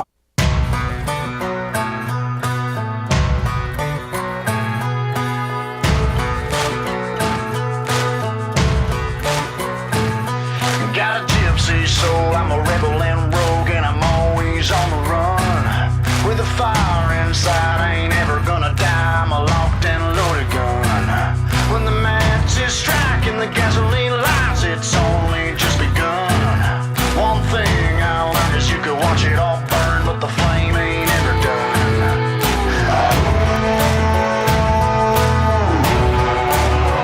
Raise 'em up a little higher. Outlaws and outsiders. Hey, there we go. Welcome back. Talking Ball 97.7 ESPN, The Zone. A little delayed in getting back there. That's because we've been eyeing this all-electric vehicle that's been sitting in front of us. It's already sold, though. It is already sold. So I did have to go look at the price tag. Right. And it was like $56,000. Wow. No, but they'll give you a great deal here at University Kia, though. They already have. It's gone. It's a nice vehicle. You remember what Arthur said? They get in 10, they sell 5. Yeah. They're starting to move. Yeah. That's why 11 years in a row, top Kia dealership in the state. We're here on a Saturday morning, a little bit, or Saturday afternoon. See, it's 14-0 Notre Dame. See, it is 1988 leads 14-0. It is 14-0 Notre Dame. They're leading that over Navy first quarter. We're just minutes away from UNA Lion Brent DeArmond football. Coming up at 4:30, Jacksonville State on the CBS Sports Network will take on UTEP. Listen to Mike Paris on the call. He did join us on the recruiting blitz this week. Tune in to JSU. What's their that website, man. What do you think Rich Rodriguez is going to do this year? I mean, last year was a weird year for Jacksonville State because they could not compete for the ASUN championship, even though they were the ASUN regular season champions. They could not. Yeah. They could not claim the ASUN championship. They couldn't go to the playoffs. So they were transitioning. Now they are in Conference USA. UTEP comes in a 1.5 favorite over Jacksonville State at home. I mean, what should Jacksonville State Webb, fans 7-year quarterback. Yeah. And they got a couple 7-year guys. Got one of their back end guys, safety, 7-year guy, former walk on. I talked to Mike yesterday. He said the biggest transition for JSU is going to be the line of scrimmage and size. Yeah. He says they're still going to he says UTEP is huge. The key is going to be they're going to have to find a way to run the football and stop the run and find a way to be disruptive, force turnovers defensively, and then of course you got a very experienced quarterback in Zion Webb. You got to be efficient. Rich Rod's got a unique offense, as you know, Scott. It is. So it's going to be interesting their first year. It's going to be a much tougher schedule this year, much tougher than the ASUN. They got to play the Liberties of the world, who got a ton of resources. You're going to play Middle Tennessee. They're going to go to South Carolina. But, I mean, they've already shocked the world. They've already won in Oxford, Mississippi. They've already won at Florida State. But still, it's going to take probably a couple of recruiting classes to get them consistently toward the top of Conference USA, because that's the difference when you're talking about FCS and FBS is the line of scrimmage. And just talking to Mike about that, that's what you got to look out for. So what you got to do today is you got to sit on your couch and you got to listen and watch the UNA broadcast on 97.7 The Zone. Listen to 97.7 The Zone. Put it on mute and watch it on television. And then what you got to do is tune in for the second half of Jacksonville State on CBS Sports Network after UNA wraps up hopefully a win over Mercer. 6:30 tonight, SEC Network, Vanderbilt and Hawaii. Then Vanderbilt taking on Hawaii. 17-point favorite all day for the football Doors. Starting at 2:30, man. 28,000 people. That is the capacity for Commodore Stadium. I mean, that's even under the threshold. I thought the threshold was in the 30s, man, but I guess they're allowing them some leeway. Construction, yeah. Well, it's going to be beautiful in a couple of years. There's no doubt. It took them, since 1983. Bob Barker was still, rolling along. He was in the heyday. Yeah, he was in the heyday. Price is Right then. Yeah. So it's been since the 80s since Vanderbilt's done anything. So 83 would have been Ronald Reagan too, right? Yeah. Just made me lament the leadership in this country now. Don't go there. I didn't go there. Go. I was just saying. You had to say it. At least we had a leader then, and gas didn't cost an arm and a leg. I was just saying. But at least we have electric cars here to sell a Kia. If you're curious, the Pac-12 network, I don't know how you can get it, where you can get it, if you can get it, but 6th-ranked USC will take on San Jose State tonight at 7 o'clock. Who?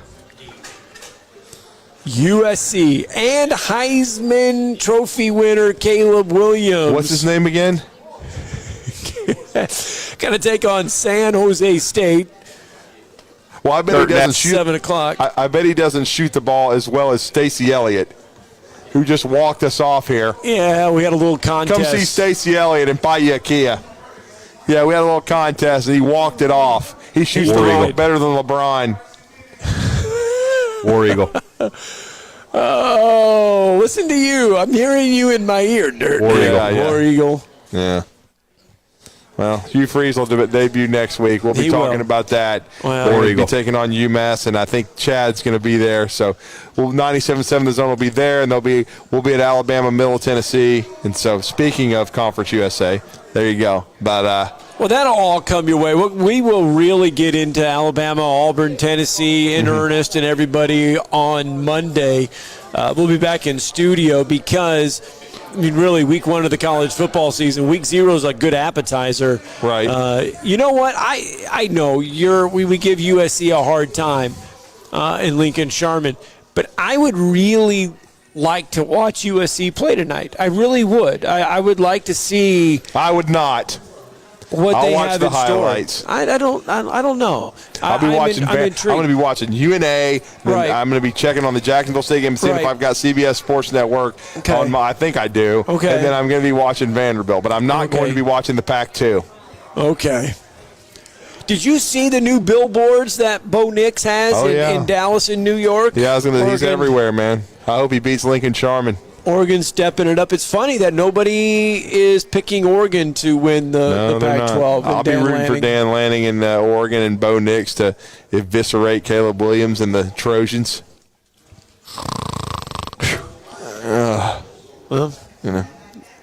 Well, we're just about done. I believe we are. Not too much time left. I am really getting hungry. It is 2:30 on a Saturday. You've been talking about one of our sponsors the entire time off the air. Metro Diner. Yeah. Pancakes, Western omelet, hash browns. One more Cajun shout out, pasta. man. Are you going to give him a shout out? Stacey Elliott, man. Come see him. He's kick a smooth and shoot man. the rock. I mean, he asked for the opportunity and he walked it off. He did. He didn't walk the dog, but he walked it off. Well, I'm going to be cruising in a Mercedes here for the next few days. So yeah, there you go. Courtesy of University Kia and Arthur You C. may put some cricks and some necks. I may. Yeah. All right. We've got to get I don't know. We'll be back on Monday, 7 o'clock. I'll figure out this time difference when we return. We won't be on at 7:30. It'll be 7. It'll be 7. I'll understand the breaks and the times and everything. My world has just been topsy-turvy. Thank you all. 97.7 ESPN The Zone.